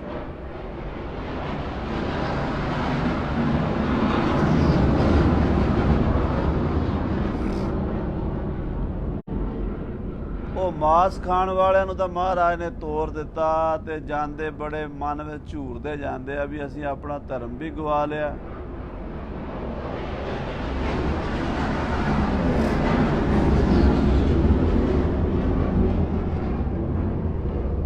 ਤੇ ਬੜੀ ਬੇਇੱਜ਼ਤੀ ਮਹਿਸੂਸ ਕਰ ਰਹੇ ਹਨ। ਧਰਮ ਸਹਿਤ ਜੋ ਭਏ ਪ੍ਰਫੁੱਲਤ, ਰਖ ਪਰਲੋਕ ਪਾਇਓ ਧਨ ਪਾਨ। ਜਿਨ੍ਹਾਂ ਨੇ ਆਪਣਾ ਧਰਮ ਨਹੀਂ ਛੱਡਿਆ, ਜੋ ਆਪਣੇ ਧਰਮ ਤੇ ਪੱਕੇ ਰਹੇ ਨੇ, ਉਹ ਬੜੇ ਖੁਸ਼ ਨੇ, ਪ੍ਰਸੰਨ ਨੇ ਤੇ ਉਹਨਾਂ ਦਾ ਪਰਲੋਕ ਵੀ ਬਚ ਗਿਆ। ਤੇ ਇੱਥੇ ਲੋਕ ਵਿੱਚ ਵੀ ਇਹ ਲੋਕ ਸੁਖੀਏ ਪਰਲੋਕ ਸੁਹੇਲੇ।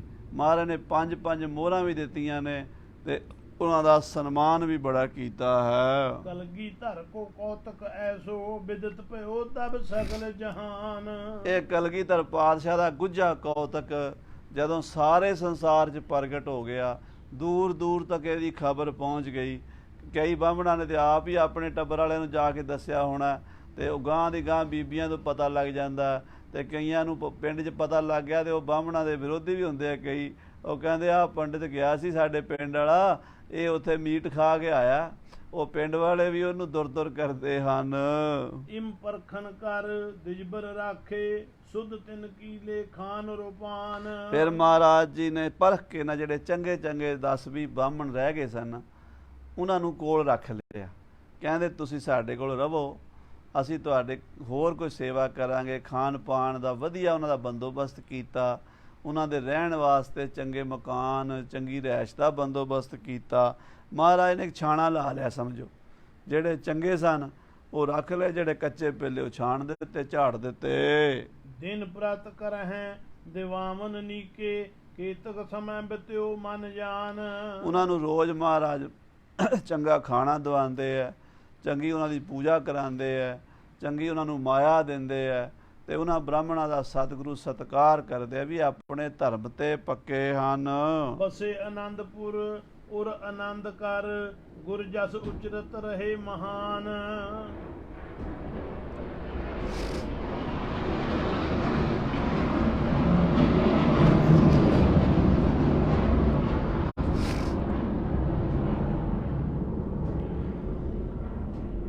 ਉਹ ਬ੍ਰਾਹਮਣ ਵੀ ਸ੍ਰੀ ਅਨੰਦਪੁਰ ਸਾਹਿਬ ਵਿੱਚ ਬੜੀ ਖੁਸ਼ੀ ਨਾਲ ਰਹਿ ਰਹੇ ਨੇ ਤੇ ਮਹਾਰਾਜ ਦਾ ਜਸ ਕਰਦੇ ਨੇ। ਉਹਨਾਂ ਨੂੰ ਸਮਝ ਆਈ ਹੈ ਵੀ ਇਹ ਪੂਰੇ ਗੁਰੂ ਹਨ, ਇਹਨਾਂ ਦੇ ਕੋਲ ਬਿਰਤੀ ਹੈ, ਸ਼ਕਤੀ ਹੈ। ਪਰਖ ਲਿਆ ਇਹਨਾਂ ਨੇ ਸਾਨੂੰ, ਚੰਗੇ ਮਾੜੇ ਦੀ ਇਹਨਾਂ ਨੂੰ ਪਛਾਣ ਹੈ।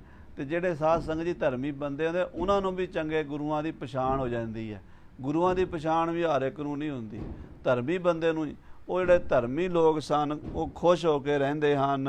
ਕਰੇ ਅਵਾਹਨ ਇੱਕ ਦਿਨ ਦਿਜਬਰ ਸਰਬ ਪੂਰਨ ਕੇ ਬਹੁ ਬੁੱਧਵੰਤ। ਮਹਾਰਾਜ ਨੇ ਉਹ ਸਾਰੇ ਬ੍ਰਾਹਮਣ ਜਿਹੜੇ ਕਈ ਦਿਨਾਂ ਤੋਂ ਅਨੰਦਪੁਰ 'ਚ ਰਹਿ ਰਹੇ ਸਨ, ਬੜੇ ਚੰਗੇ ਧਰਮੀ, ਪੂਜਾ ਪਾਠ ਕਰਨ ਵਾਲੇ, ਲੋਭੀ ਲਾਲਚੀ ਨਹੀਂ ਸਨ, ਉਹਨਾਂ ਨੂੰ ਸਤਿਗੁਰੂ ਜੀ ਨੇ ਆਪਣੇ ਕੋਲ ਬੁਲਾਇਆ ਹੈ। ਸਾਦਰ ਕੀਨ ਬਿਠਾਵਨ ਤਿਨ ਕੋ ਅਰ ਆਸਿਕ ਪ੍ਰਭ ਕੋ ਸੁਖਵੰਤ। ਤੇ ਬੜੇ ਸਤਿਕਾਰ ਨਾਲ ਆਓ ਪੰਡਿਤ ਜੀ ਬੈਠੋ।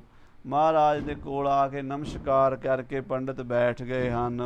ਚਿਰ ਜੀਵੋ ਤੁਮ ਗੰਗ ਜਮਨ ਲਗ ਤੇਜ ਪ੍ਰਤਾਪ ਬੜਾ ਅਤਵੰਤ। ਤੇ ਬ੍ਰਾਹਮਣਾਂ ਨੇ ਆਸ਼ੀਰਵਾਦ ਦਿੱਤਾ, ਮਹਾਰਾਜ ਤੁਸੀਂ ਜੁਗਾਂ ਤੱਕ ਜਿਉਂਦੇ ਰਹੋ, ਤੁਹਾਡਾ ਤੇਜ ਪ੍ਰਤਾਪ ਸਮੁੰਦਰ ਪਰਯੰਤ ਵਧੇ, ਸਾਰੀ ਦੁਨੀਆ ਦੇ ਤੁਹਾਡੀ ਜੈ ਜੈਕਾਰ ਹੋਵੇ। ਅਸ਼ਟੋ ਦਿਗਪਾਲਨ ਕੇ ਸਮ ਤੁਮ ਰਾਜ ਸਾਜ ਮਹਿ ਬੜ ਬਲਵੰਤ। ਜਿਵੇਂ 8 ਦਿਗਪਾਲ ਦਿਸ਼ਾਪਾਲ ਹਨ, ਉਵੇਂ ਤੁਹਾਡਾ ਪ੍ਰਤਾਪ ਹੋਵੇ ਮਹਾਰਾਜ, ਤੁਹਾਡਾ ਰਾਜ ਸਾਜ ਵਧੇ, ਵੱਡੇ ਬਲੀ ਯੋਧੇ ਤੁਸੀਂ ਪ੍ਰਗਟ ਹੋਏ ਹੋ ਸੰਸਾਰ ਵਿੱਚ। ਸਭ ਸੋ ਪ੍ਰਸੰਨ ਕਰਿਓ ਕਲਗੀਧਰ ਸੁਨੋ ਵਿਪਰ ਬਰ ਵਿਦਿਆਵੰਤ। ਸਾਰਿਆਂ ਨੂੰ ਕਲਗੀਧਰ ਪਾਤਸ਼ਾਹ ਮਹਾਰਾਜ ਪ੍ਰਸ਼ਨ ਕੀਤਾ ਵੀ ਹੇ ਪੰਡਿਤ ਜਣੋ, ਤੁਸੀਂ ਸਾਰੇ ਵਿਦਵਾਨ ਸਿਆਣੇ ਹੋ। ਸ਼੍ਰੀ ਜਗਮਾਤ ਚੰਡਕਾ ਕਾਲੀ ਤਿਸ ਪੂਜਨ ਕੋ ਹਮ ਚਿਤਵੰਤ। ਤੁਹਾਨੂੰ ਅਸੀਂ ਸਲਾਹ ਲੈਣ ਵਾਸਤੇ ਬੁਲਾਇਆ ਹੈ, ਤੁਸੀਂ ਸਾਰੇ ਸਿਆਣੇ ਹੋ, ਧਰਮੀ ਹੋ। ਆਹ ਸਮਾਂ ਬੜਾ ਭਿਆਨਕ ਹੈ, ਦੇਸ਼ ਦੀ ਹਾਲਤ ਤੁਸੀਂ ਦੇਖ ਰਹੇ ਹੋ।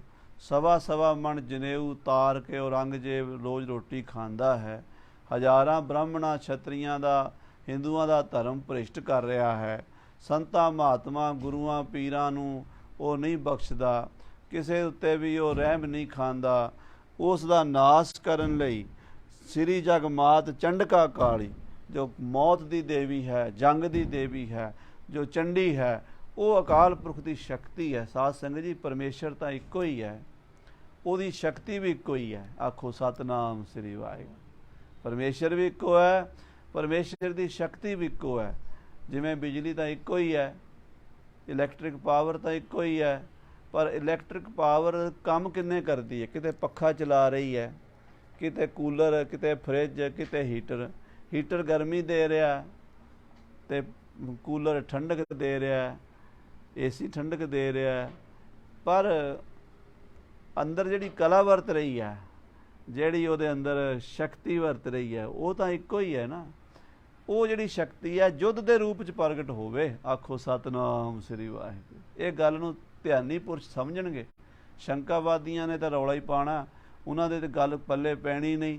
ਤੇ ਅੱਜ ਤੱਕ 150 ਸਾਲ ਵਿੱਚ ਭਾਈ ਸੰਤੋਖ ਸਿੰਘ ਦੀ ਇਸੇ ਕਰਕੇ ਨਿੰਦਾ ਕਰੀ ਜਾਂਦੇ ਆ। ਉਹ ਗੱਲ ਸਮਝ ਨਹੀਂ ਆਈ, ਕਿਉਂਕਿ ਬਿਰਤੀ ਬਹੁਤ ਸਥੂਲ ਹੋ ਚੁੱਕੀ ਹੈ ਲੋਕਾਂ ਦੀ। ਸੋ ਮਹਾਰਾਜ ਸੱਚੇ ਪਾਤਸ਼ਾਹ ਉਸ ਸ਼ਕਤੀ ਨੂੰ ਪ੍ਰਥਮ ਭਗਉਤੀ ਸਿਮਰਕ ਹੈ, ਜੋ ਆਦ ਸ਼ਕਤੀ ਹੈ। ਨਮੋ ਸ੍ਰੀ ਭਗਉਤੀ ਬੜੈਲੀ ਸਰੋਹੀ, ਕਰੇ ਏਕ ਤੇ ਦਵੈ ਸੁਪੱਟ ਹਾਥ ਸੋਹੀ। ਜਿਹੜੀ ਇੱਕ ਤੋਂ ਦੋ ਟੋਟੇ ਕਰ ਦਿੰਦੀ ਹੈ, ਜੰਗ ਦੇ ਮੈਦਾਨ 'ਚ ਸੂਰਮਿਆਂ ਦੇ ਹੱਥਾਂ 'ਚ ਸੋਭਾ ਪਾਉਂਦੀ ਹੈ, ਕਾਇਰਾਂ ਬੁਜ਼ਦਿਲਾਂ ਦੇ ਹੱਥ ਵਿੱਚ ਉਹ ਸੋਭਾ ਨਹੀਂ ਪਾਉਂਦੀ। ਜਿਵੇਂ ਕਵੀਆਂ ਦੇ ਕਲਮ ਹੱਥ ਵਿੱਚ ਸੋਭਾ ਪਾਉਂਦੀ ਹੈ, ਸੂਰਮਿਆਂ ਦੇ ਹੱਥ ਵਿੱਚ ਸ੍ਰੀ ਸਾਹਿਬ ਚੰਡੀ ਪ੍ਰਗਟ ਹੋ ਕੇ ਸੋਭਾ ਪਾਉਂਦੀ ਹੈ। ਮਹਾਰਾਜ ਕਹਿੰਦੇ ਉਹ ਸ਼ਕਤੀ ਨੂੰ ਪ੍ਰਗਟ ਕਰਨਾ ਹੈ। ਤਿਸ ਪੂਜਨ ਕੋ ਹਮ ਚਿਤਵੰਤ, ਉਹਦੀ ਪੂਜਾ ਕਰਨੀ ਚਾਹੁੰਦੇ ਹਾਂ ਅਸੀਂ, ਉਹਨੂੰ ਚਿਤਵਦੇ ਹਾਂ ਵੀ ਉਹ ਸ਼ਕਤੀ ਪ੍ਰਗਟ ਕਰ ਲਈਏ। ਹੁਣ ਯਥਾ ਪ੍ਰਯੋਗ ਮੰਤਰ ਜਪ ਦੇ ਬਲ ਆਗਮ ਨਿਗਮ ਵਿਖੈ ਲਖਿਅੰਤ। ਜਿਵੇਂ ਵੇਦਾਂ ਸ਼ਾਸਤਰਾਂ ਵਿੱਚ ਲਿਖਿਆ ਹੋਇਆ ਜੇ ਉਹਦਾ ਮੰਤਰ ਪ੍ਰਯੋਗ ਕਿਵੇਂ ਕਰਨਾ ਹੈ, ਜਪ ਕਿਵੇਂ ਕਰਨਾ ਹੈ, ਸ਼ਕਤੀ ਕਿਵੇਂ ਪ੍ਰਗਟ ਹੋਣੀ ਹੈ। ਤਥਾ ਭਨੋ ਹਮ ਸੰਗ ਸਰਬਹੀ ਜਿਮ ਜਾਣਤ ਹੋ ਸਕਲ ਮਤੰਤ। ਤੁਸੀਂ ਸਾਰੇ ਧਰਮੀ ਕਰਮੀ ਸੰਤੋਖੀ ਜਪੀ ਤਪੀ ਬ੍ਰਾਹਮਣ ਹੋ, ਅਸੀਂ ਤੁਹਾਨੂੰ ਪਰਖ ਲਿਆ ਹੈ। ਜੇ ਤੁਸੀਂ ਜਾਣਦੇ ਹੋ, ਤੁਸੀਂ ਸਾਨੂੰ ਦੱਸੋ ਕਿਹੜੇ ਤਰੀਕੇ ਨਾਲ ਚੰਡੀ ਪ੍ਰਗਟ ਕਰ ਸਕਦੇ ਹਾਂ। ਮੁਖਿਆ ਵਿਪਰ ਬਰ ਬਹੁ ਵਿਚਾਰ ਕਰ ਸਤਿਗੁਰ ਸੰਗ ਸੁਨਾਵਨ ਕੀਨ। ਉਸ ਵੇਲੇ ਜਿਹੜੇ ਉਹਨਾਂ ਪੰਡਤਾਂ ਜੋ ਮੁਖੀ ਸਨ, ਉਹਨਾਂ ਨੇ ਵਿਚਾਰ ਕਰਕੇ, ਕਿਉਂਕਿ ਜਿਹੜੇ ਵਿਦਵਾਨ ਲੋਕ ਹੁੰਦੇ ਆ ਉਹ ਹਰ ਗੱਲ ਨੂੰ ਬੜਾ ਵਿਚਾਰ ਕੇ ਬੋਲਦੇ ਆ। ਫਿਰ ਵੱਡਿਆਂ ਅਵਤਾਰਾਂ ਦੇ ਸਾਹਮਣੇ ਬੋਲਣਾ ਹੋਵੇ, ਸ੍ਰੀ ਕਲਗੀਧਰ ਪਾਤਸ਼ਾਹ ਦੇ ਸਾਹਮਣੇ, ਕਹਿੰਦੇ ਬੜੇ ਵਿਚਾਰ ਕੇ ਉਹਨੇ ਬੇਨਤੀ ਕੀਤੀ। ਬਰਨੀ ਕਰਨ ਪ੍ਰਯੋਗ ਮੰਤਰ ਕੋ ਨਿਜ ਕਾਰਜ ਸਾਧਕ ਵਿਦ ਪੀਨ। ਕਹਿਣ ਲੱਗੇ ਮਹਾਰਾਜ ਮੰਤਰ ਦੀ ਬਰਨੀ ਜਿਹੜੀ ਹੈ ਪ੍ਰਯੋਗ ਕਰਨਾ, ਮੰਤਰ ਕਿਵੇਂ ਜਪਣਾ, ਕਿੰਨਾ ਜਪਣਾ, ਕਿੰਨੇ ਘੰਟੇ ਜਪਣਾ, ਕਿੰਨੇ ਸਾਲ ਕਿੰਨੇ ਮਹੀਨੇ ਲਈ ਜਪਣਾ ਹੈ। ਇਹ ਜਿੰਨੀ ਵੀ ਵਿਧੀ ਹੈ ਆਪਣੇ ਕਾਰਜ ਨੂੰ ਸਿੱਧ ਕਰਨ ਲਈ, ਨਿਜ ਕਾਰਜ ਕੋ ਨਿਜ ਕਾਰਜ ਸਾਧਕ ਵਿਧ ਪੀਨ, ਭਲੀ ਪ੍ਰਕਾਰ ਨਾਲ ਮਜ਼ਬੂਤੀ ਨਾਲ ਆਪਣਾ ਕੰਮ ਪੂਰਾ ਹੋਵੇ, ਇਹ ਜਿਹੜੀ ਸਾਧਨਾ ਕਰਨੀ ਹੈ। ਇਸ ਪ੍ਰਕਾਰ ਕੇ ਅਬ ਅਨੇਕ ਦਿਜ ਖੋਜੋ ਪ੍ਰਾਪਤ ਹੋਏ ਪ੍ਰਬੀਨ। ਮਹਾਰਾਜ ਇਸ ਤਰ੍ਹਾਂ ਦੇ ਬ੍ਰਾਹਮਣ ਤਾਂ ਬਹੁਤ ਮਿਲ ਜਾਂਦੇ ਆ, ਬਰਨੀ ਕਰਨ ਵਾਲੇ, ਮੰਤਰ ਕਰਨ ਵਾਲੇ, ਸਾਧਨਾ ਕਰਨ ਵਾਲੇ, ਕਾਰਜ ਦੀ ਸਿੱਧੀ ਲਈ। ਵੀ ਜੇ ਕਿਸੇ ਦੇ ਘਰ ਲੜਕਾ ਨਹੀਂ ਹੁੰਦਾ, ਇੰਨੇ ਮੰਤਰ ਪੜ੍ਹਨ ਨਾਲ ਪੰਡਤ ਜਾਪ ਕਰੇਗਾ ਹੋ ਜਾਏਗਾ। ਕਿਸੇ ਦਾ ਕੋਈ ਵਿਆਹ ਸ਼ਾਦੀ ਨਹੀਂ, ਕੰਮ ਰੁਕਿਆ ਹੋਇਆ, ਕਿਸੇ ਦਾ ਕੋਈ ਹੋਰ ਤਕਲੀਫ ਬਿਮਾਰੀ ਹੈ, ਉਹਦੇ ਵਾਸਤੇ ਮਹਾਰਾਜ ਪੰਡਤਾਂ ਕੋਲ ਮੰਤਰ ਜੰਤਰ ਹਨ, ਜਿਹੜੇ ਵੱਖਰੇ ਵੱਖਰੇ ਤਰੀਕੇ ਨਾਲ ਆਪਣਾ ਸਾਧਨਾ ਕਰਦੇ ਨੇ ਤੇ ਉਹ ਆਪਣੇ ਢੰਗ ਨਾਲ ਉਹ ਕਾਰਜ ਦੀ ਸਿੱਧੀ ਕਰ ਲੈਂਦੇ ਨੇ। ਦੋਗੁਣ ਚੌਗੁਣੀ ਪੂਜਾ ਕਰਬੇ, ਕਾਰਜ ਸਦਾ ਹੈ ਆਪ ਲਿਓ ਚੀਨ। ਦੁੱਗਣੀ ਚੌਗਣੀ ਪੂਜਾ, ਜੇ ਮੰਨ ਲਓ ਇੱਕ ਪੂਜਾ ਨਾਲ ਗੱਲ ਨਹੀਂ ਬਣੀ, ਦੁੱਗਣੀ ਕਰ ਲਓ, ਦੁੱਗਣੀ ਨਾਲ ਨਹੀਂ ਬਣੀ ਚੌਗਣੀ ਕਰ ਲਓ, ਕਾਰਜ ਸਿੱਧ ਕਰ ਲੈਂਦੇ। ਇਸ ਗੱਲ ਦਾ ਗੁਰੂ ਜੀ ਆਪ ਜੀ ਨੂੰ ਸਾਡੇ ਨਾਲੋਂ ਜ਼ਿਆਦਾ ਗਿਆਨ ਹੈ, ਕਿਉਂਕਿ ਆਪ ਜੀ ਵੀ ਸਰਬ ਵਿਦਿਆ ਦੇ ਨਿਧਾਨ ਹੋ। ਅਸੀਂ ਆਪ ਜੀ ਨੂੰ ਕੀ ਦੱਸ ਸਕਦੇ ਹਾਂ। ਪ੍ਰੋਖ ਦੇਤ ਬਰ ਕਾਰਜ ਹੋਵਤ, ਇਹ ਤੋਂ ਬਾਤ ਸਰਬ ਬਨ ਆਏ। ਪਰ ਇਹ ਗੱਲ ਮਹਾਰਾਜ ਇਸ ਤਰ੍ਹਾਂ ਹੈ ਵੀ ਸ਼ਕਤੀ ਜਿਹੜੀ ਹੈ ਗੁਪਤ ਰੂਪ 'ਚ ਵਰਤਦੀ ਹੈ। ਹੁਣ ਜਿਵੇਂ ਸਾਧ ਸੰਗਤ ਜੀ ਆਪਾਂ ਗੁਰੂ ਮਹਾਰਾਜ ਅਰਦਾਸ ਕਰਦੇ ਹਾਂ, ਗੁਰੂ ਨਾਨਕ ਦੇਵ, ਗੁਰੂ ਗੋਬਿੰਦ ਸਿੰਘ, ਗੁਰੂ ਗ੍ਰੰਥ ਸਾਹਿਬ ਜੀ, ਸਾਡਾ ਇਹ ਕਾਰਜ ਹੈ, ਆਪ ਕਿਰਪਾ ਕਰ ਦਿਓ। ਤੇ ਗੁਰੂ ਸਾਹਿਬ ਕਲਾ ਵਰਤਾਉਂਦੇ ਆ, ਆਪਾਂ ਜਿੱਥੇ ਵੀ ਜਾਂਦੇ ਹਾਂ ਕਾਰਜ ਫਤਿਹ ਹੋ ਜਾਂਦਾ। ਮੋਰ ਕੰਮ ਤਾਂ ਗੁਰੂ ਦੀ ਕਿਰਪਾ ਨਾਲ ਹੋ ਗਿਆ। ਪਰ ਜੇ ਹੁਣ ਕਹੀਏ ਵੀ ਉਸ ਦਫ਼ਤਰ ਜਿੱਥੇ ਆਪਾਂ ਗਏ ਆ ਉੱਥੇ ਗੁਰੂ ਗੋਬਿੰਦ ਸਿੰਘ ਜਾ ਕੇ ਕੋਲ ਖਲੋ ਜਾਣ, ਕੋਲ ਖੜੇ ਹੁਣ ਨਜ਼ਰ ਆਉਣ, ਪ੍ਰਤੱਖ ਹੋ ਕੇ ਕੰਮ ਕਰਨ, ਇੱਦਾਂ ਨਹੀਂ ਨਾ ਹੁੰਦਾ। ਆਖੋ ਸਤਨਾਮ ਸ੍ਰੀ ਵਾਹਿਗੁਰੂ। ਉਹ ਕਹਿੰਦੇ ਪ੍ਰੋਖ ਦੇਤ ਬਰ ਕਾਰਜ ਹੋਵਤ, ਯਾਨੀ ਗੁਪਤ ਰੂਪ ਵਿੱਚ। ਪ੍ਰੋਖ ਦਾ ਮਤਲਬ ਛਿਪ ਕੇ, ਦੇਵਤਾ ਦੇਵੀ ਕੋਈ ਵੀ ਸ਼ਕਤੀ ਹੈ ਛਿਪ ਕੇ ਵਰ ਦਿੰਦੀ ਹੈ ਵੀ ਇਸ ਬੰਦੇ ਨੇ ਮੇਰਾ ਜਾਪ ਕੀਤਾ ਹੈ, ਮੇਰੀ ਪੂਜਾ ਕੀਤੀ ਹੈ, ਤੇ ਉਹਦਾ ਕੰਮ ਸਿੱਧ ਹੋ ਜਾਂਦਾ। ਇਹ ਤੋਂ ਬਾਅਦ ਸਰਬ ਬਣਿਆ, ਇਹ ਗੱਲ ਤਾਂ ਸਾਰੇ ਜਾਣਦੇ ਵੀ ਬਣ ਜਾਂਦੀ ਹੈ। ਕਰਨ ਪ੍ਰਤੱਖ ਪਾਮਨੋ ਦਰਸ਼ਨ, ਇਹ ਦੁਰਲਭ ਕਿਮ ਹਵੈ ਨਾ ਉਪਾਏ। ਪਰ ਮਹਾਰਾਜ ਪ੍ਰਤੱਖ ਦਰਸ਼ਨ ਕਰਨੇ ਚੰਡੀ ਦੇ, ਸ਼ਕਤੀ ਸਾਹਮਣੇ ਆ ਕੇ ਖਲੋ ਜਾਵੇ, ਇਹ ਦੁਰਲਭ ਹੈ।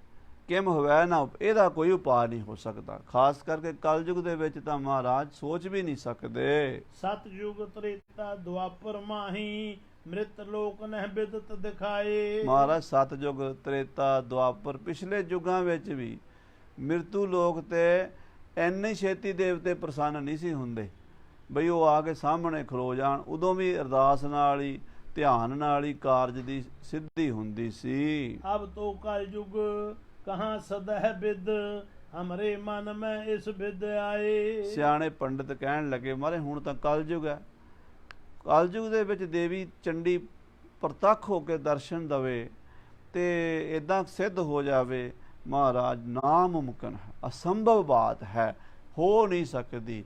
ਸਾਡੇ ਤਾਂ ਮਹਾਰਾਜ ਹੱਥ ਖੜੇ ਹਨ, ਸਾਨੂੰ ਨਹੀਂ ਸਮਝ ਆਉਂਦੀ ਵੀ ਕਲਯੁਗ ਦੇ ਵਿੱਚ ਦੇਵੀ ਚੰਡੀ ਇਦਾਂ ਸਾਹਮਣੇ ਆ ਕੇ ਦਰਸ਼ਨ ਦੇ ਸਕਦੀ ਹੈ।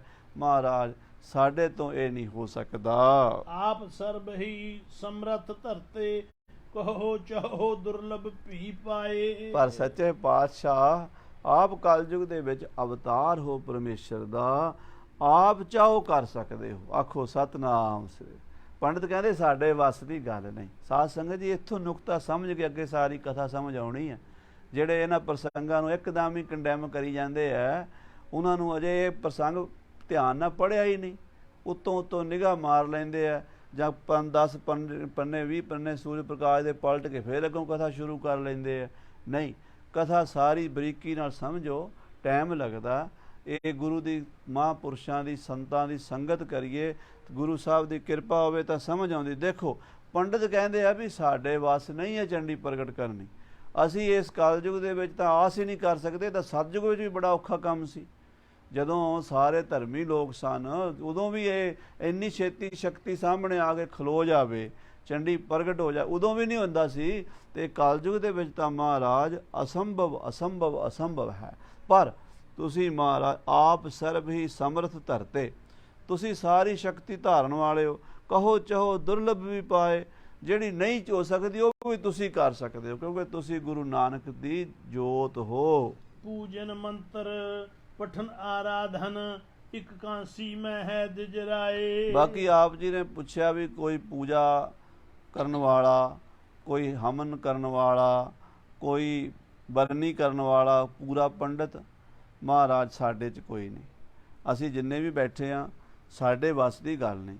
ਹਾਂ, ਆਪ ਜੀ ਨੂੰ ਦੱਸ ਸਕਦੇ ਹਾਂ, ਕਾਂਸ਼ੀ ਦੇ ਵਿੱਚ ਇੱਕ ਬੜਾ ਧਰਮੀ ਕਰਮੀ ਪੰਡਤ ਹੈ ਜਿਹੜਾ ਕਿਤੇ ਆਉਂਦਾ ਜਾਂਦਾ ਨਹੀਂ, ਅੰਦਰ ਬਹਿ ਕੇ ਹਰ ਵੇਲੇ ਚੰਡਕਾ ਦਾ ਜਾਪ ਪੂਜਾ ਦੀ ਵਿਧੀ ਨਾਲ ਕਰਦਾ ਹੀ ਰਹਿੰਦਾ ਹੈ। केसो दास नाम जिस बिद त्यो अपर न समसर तिसके काए। ਉਹਦਾ ਨਾਮ ਕੇਸੋ ਦਾਸ ਹੈ, ਉਹਦੇ ਬਰਾਬਰ ਹੋਰ ਕੋਈ ਪੰਡਤ ਨਹੀਂ ਹੈ। सो आवे धन अनगन पावै करवावै बिद जिम बन आए। ਜੇ ਉਹ ਆ ਜਾਵੇ, ਉਹ ਬੇਨਤੀ ਮੰਨ ਲਵੇ, ਆਪ ਜੀ ਦੇ ਕੋਲ ਆ ਜਾਵੇ, ਮਾਇਆ ਤਾਂ ਉਹ ਬਹੁਤ ਲਵੇਗਾ, ਦਾਨ ਦਛਨਾ ਤਾਂ ਉਹਨੂੰ ਦੇਣੀ ਪਵੇਗੀ ਬਹੁਤ ਜ਼ਿਆਦਾ, ਤੇ ਉਹ ਚਾਹੇ ਤਾਂ ਹਮਨ ਪੂਜਾ ਤਾਂ ਕਰ ਸਕਦਾ, ਵਿਧੀ ਪ੍ਰਯੋਗ ਕਰ ਸਕਦਾ, ਪਰ ਪ੍ਰਗਟ ਹੋਣ ਦੀ ਗਰੰਟੀ ਉਹ ਮਹਾਰਾਜ ਅਸੀਂ ਤਾਂ ਨਹੀਂ ਦੇ ਸਕਦੇ। ਤੁਸੀਂ ਜਾਣੋ ਤੇ ਪੰਡਤ ਕੇਸੋ ਦਾਸ ਜਾਣੇ। जे रावर के है बहु लालस ज्यों को करद जिलिहो बुलाए। ਜੇ ਆਪ ਜੀ ਨੂੰ ਬਹੁਤਾ ਹੀ ਹੈ ਵੀ ਕਰਨੀ ਹੈ ਚੰਡੀ ਪ੍ਰਗਟ, ਇਹ ਹਮਨ ਪੂਜਾ ਚੰਡੀ ਦੀ ਕਰਨੀ ਹੈ, ਤਾਂ ਮਹਾਰਾਜ ਕੇਸੋ ਦਾਸ ਨੂੰ ਸੱਦ ਲਓ। ਸਾਡੇ ਵਿੱਚੋਂ ਕੋਈ ਵੀ ਜਿੰਨੇ ਅਸੀਂ ਬੈਠੇ ਹੋਏ ਆ ਉਸ ਅਵਸਥਾ ਨੂੰ ਪਹੁੰਚਿਆ ਹੋਇਆ ਨਹੀਂ, ਕਿਉਂਕਿ ਲਗਾਤਾਰ ਕਈ ਘੰਟੇ, ਕਈ ਪੈਰ, ਕਈ ਦਿਨ ਬਹਿਣਾ ਪੈਂਦਾ, ਤੇ ਇੰਨੀ ਸਰੀਰ ਦੀ ਸਾਧਨਾ ਸਾਡੇ ਕੋਲ ਹੋਈ ਨਹੀਂ ਮਹਾਰਾਜ।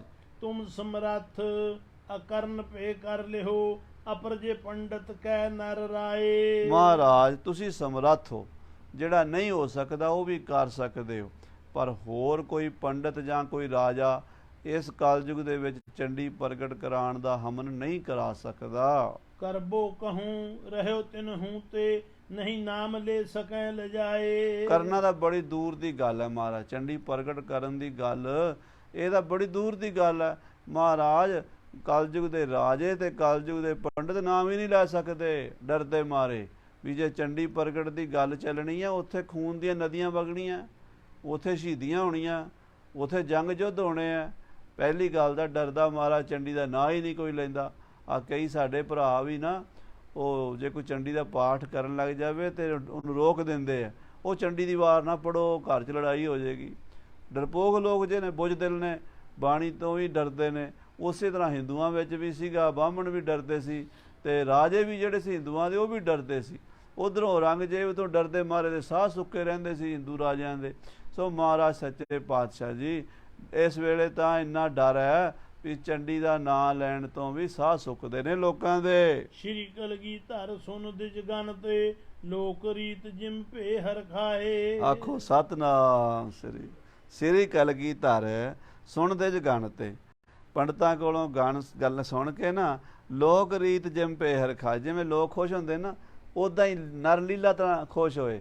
ਪ੍ਰਗਟ ਦਾ ਅੰਦਰ ਹੈ ਹੀ ਸੀ ਚੰਡੀ, ਆਖੋ ਸਤਨਾਮ ਸ੍ਰੀ ਵਾਹਿਗੁਰੂ।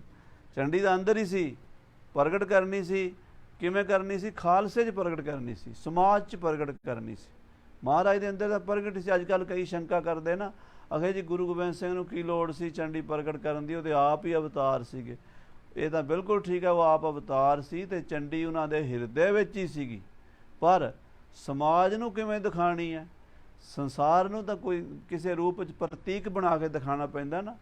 ਜਿਵੇਂ ਸਾਧ ਸੰਗਤ ਜੀ, ਕੋਈ ਵੀ ਅੰਦਰਲੀ ਚੀਜ਼ ਹੈ ਉਹ ਬਾਹਰ ਕਰਨੀ ਹੋਵੇ ਤੇ ਉਹਨੂੰ ਕੋਈ ਸ਼ਬਦਾਂ 'ਚ ਬਿਆਨ ਕਰਦੇ ਆ, ਕੋਈ ਤਸਵੀਰ ਬਣਾ ਕੇ ਪੇਸ਼ ਕਰਦੇ ਆ, ਕੋਈ ਗ੍ਰੰਥ ਲਿਖ ਕੇ ਪੇਸ਼ ਕਰਦੇ ਆ, ਕੋਈ ਸਿੰਬੋਲਿਕ ਖੜਾ ਕਰਦੇ ਆ, ਮੂਰਤੀਮਾਨ। ਇਹ ਚੀਜ਼ ਹੈ, ਇੱਦਾਂ ਦੀ ਹੈ ਉਹ ਜਿਹੜੀ ਮੂਰਤੀ ਜਾਂ ਕੋਈ ਤਸਵੀਰ ਜਾਂ ਕੋਈ ਗ੍ਰੰਥ ਜਾਂ ਕੋਈ ਕਵਿਤਾ ਜਾਂ ਕੋਈ ਰਚਨਾ ਹੁੰਦੀ ਹੈ, ਉਹ ਕਵੀ ਦੇ ਜਾਂ ਚਿੱਤਰਕਾਰ ਦੇ ਹਿਰਦੇ 'ਚ ਪਹਿਲਾਂ ਹੀ ਹੁੰਦੀ ਹੈ, ਬਾਹਰ ਉਹ ਪ੍ਰਗਟ ਹੁੰਦੀ ਹੈ। ਲੋਕ ਦੇਖਦੇ ਆ, ਕਹਿੰਦੇ ਆਹ ਕੈਸਾ ਸੁੰਦਰ ਚਿੱਤਰ ਬਣਾਇਆ, ਕੈਸੀ ਸੋਹਣੀ ਮੂਰਤ ਬਣਾਈ ਹੈ। ਉਹ ਫਿਰ ਉਹਨੂੰ ਧਿਆਨ ਨਾਲ, ਜਿਹੜੇ ਧਿਆਨ ਨਾਲ ਦੇਖਦੇ ਆ, ਜਿੰਨੇ ਧਿਆਨ ਨਾਲ ਦੇਖਦੇ ਆ ਉਹਨਾਂ ਦੇ ਧਿਆਨ 'ਚੋਂ ਚੀਜ਼ ਆਉਂਦੀ। ਆਖੋ ਸਤਨਾਮ ਸ੍ਰੀ ਵਾਹਿਗੁਰੂ। ਇਹ ਬੜੀ ਬਰੀਕ ਖੇਡ ਹੈ।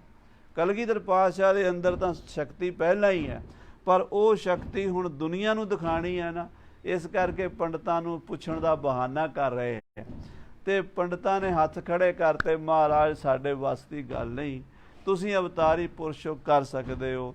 ਕੇਸੋ ਦਾਸ ਇੱਕ ਪੰਡਤ ਜ਼ਰੂਰ ਹੈ ਕਾਸ਼ੀ ਵਿੱਚ, ਉਹਦਾ ਜਪ ਤਪ ਹੈ, ਉਹ ਸਾਧਨਾ ਦੇਵੀ ਦੀ, ਚੰਡੀ ਦੀ, ਕਾਲਕਾ ਦੀ ਕਰਦਾ ਰਹਿੰਦਾ।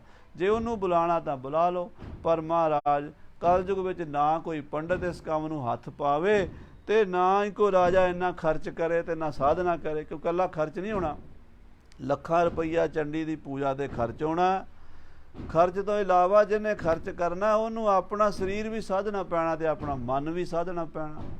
ਤਨ ਮਨ ਸਾਧੇ ਤੋਂ ਬਿਨਾਂ ਇਹ ਕਾਰਜ, ਰਾਜੇ ਕਲਯੁਗ ਦੇ ਭੋਗੀ 100 ਰਾਣੀਆਂ ਰੱਖੀਆਂ ਹੋਈਆਂ, ਹਰਮਾਂ 'ਚ ਖੇਡਦੇ ਨੇ, ਉਹਨਾਂ ਨੂੰ ਤੇ ਵਿਸ਼ੇ ਵਿਕਾਰਾਂ ਤੋਂ, ਸ਼ਰਾਬਾਂ ਕਬਾਬਾਂ ਤੋਂ ਵੇਲ ਨਹੀਂ, ਚੰਡੀ ਕਹਿੰਦੇ ਪ੍ਰਗਟ ਕਰ ਲੈਣੀ ਮਹਾਰਾਜ ਕਲਯੁਗ ਦੇ ਵਿੱਚ।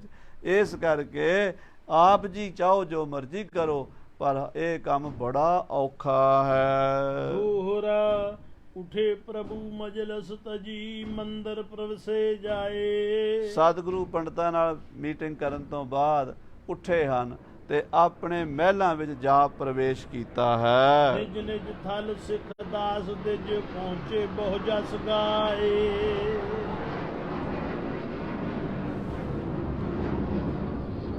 ਔਰ ਪੰਡਤ ਅਤੇ ਸਿੱਖ ਅਤੇ ਸੇਵਾਦਾਰ ਵੀ ਆਪਣੇ ਆਪਣੇ ਸਥਾਨਾਂ ਤੇ ਚਲੇ ਗਏ ਨੇ।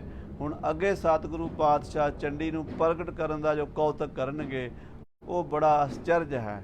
ਗੁਰਸਿਮਰ ਮਨਾਈ ਕਾਲਕਾ ਖੰਡੇ ਕੀ ਵੇਲਾ, ਉਹ ਮਹਾਰਾਜ ਸੱਚੇ ਪਾਤਸ਼ਾਹ ਜੰਗ ਯੁੱਧ ਦਾ ਸਮਾਂ ਬਣਿਆ। ਭਾਰਤ ਭੂਮੀ ਤੋਂ ਗੁਲਾਮੀ ਦਾ ਭਾਰ ਲਾਉਣ ਵਾਸਤੇ, ਦੇਸ਼ ਨੂੰ ਆਜ਼ਾਦ ਕਰਾਉਣ ਵਾਸਤੇ, ਧਰਮ ਦੀ ਰਾਖੀ ਵਾਸਤੇ, ਯਮਨਾ ਮਲੇਸ਼ਾਂ ਤੁਰਕਾਂ ਦਾ ਨਾਸ਼ ਕਰਨ ਲਈ ਕਿਸ ਪ੍ਰਕਾਰ ਖਾਲਸਾ ਪੰਥ ਦੀ ਸਿਰਜਣਾ ਕਰਨਗੇ, ਉਹ ਕਥਾ ਆਪ ਜੀ ਸਰਵਣ ਕਰੋਗੇ। ਸਮੇਂ ਦੇ ਲਿਹਾਜ਼ ਨਾਲ ਸਮਾਪਤੀ ਹੈ। ਹੇ ਗੋਬਿੰਦ, ਹੇ ਗੋਪਾਲ, ਹੇ ਦਇਆਲ, ਪ੍ਰਾਣ ਨਾਥ, ਅਨਾਥ ਸਖੇ, ਦੀਨ ਹੇ ਸਮਰੱਥ ਅਗੰਮ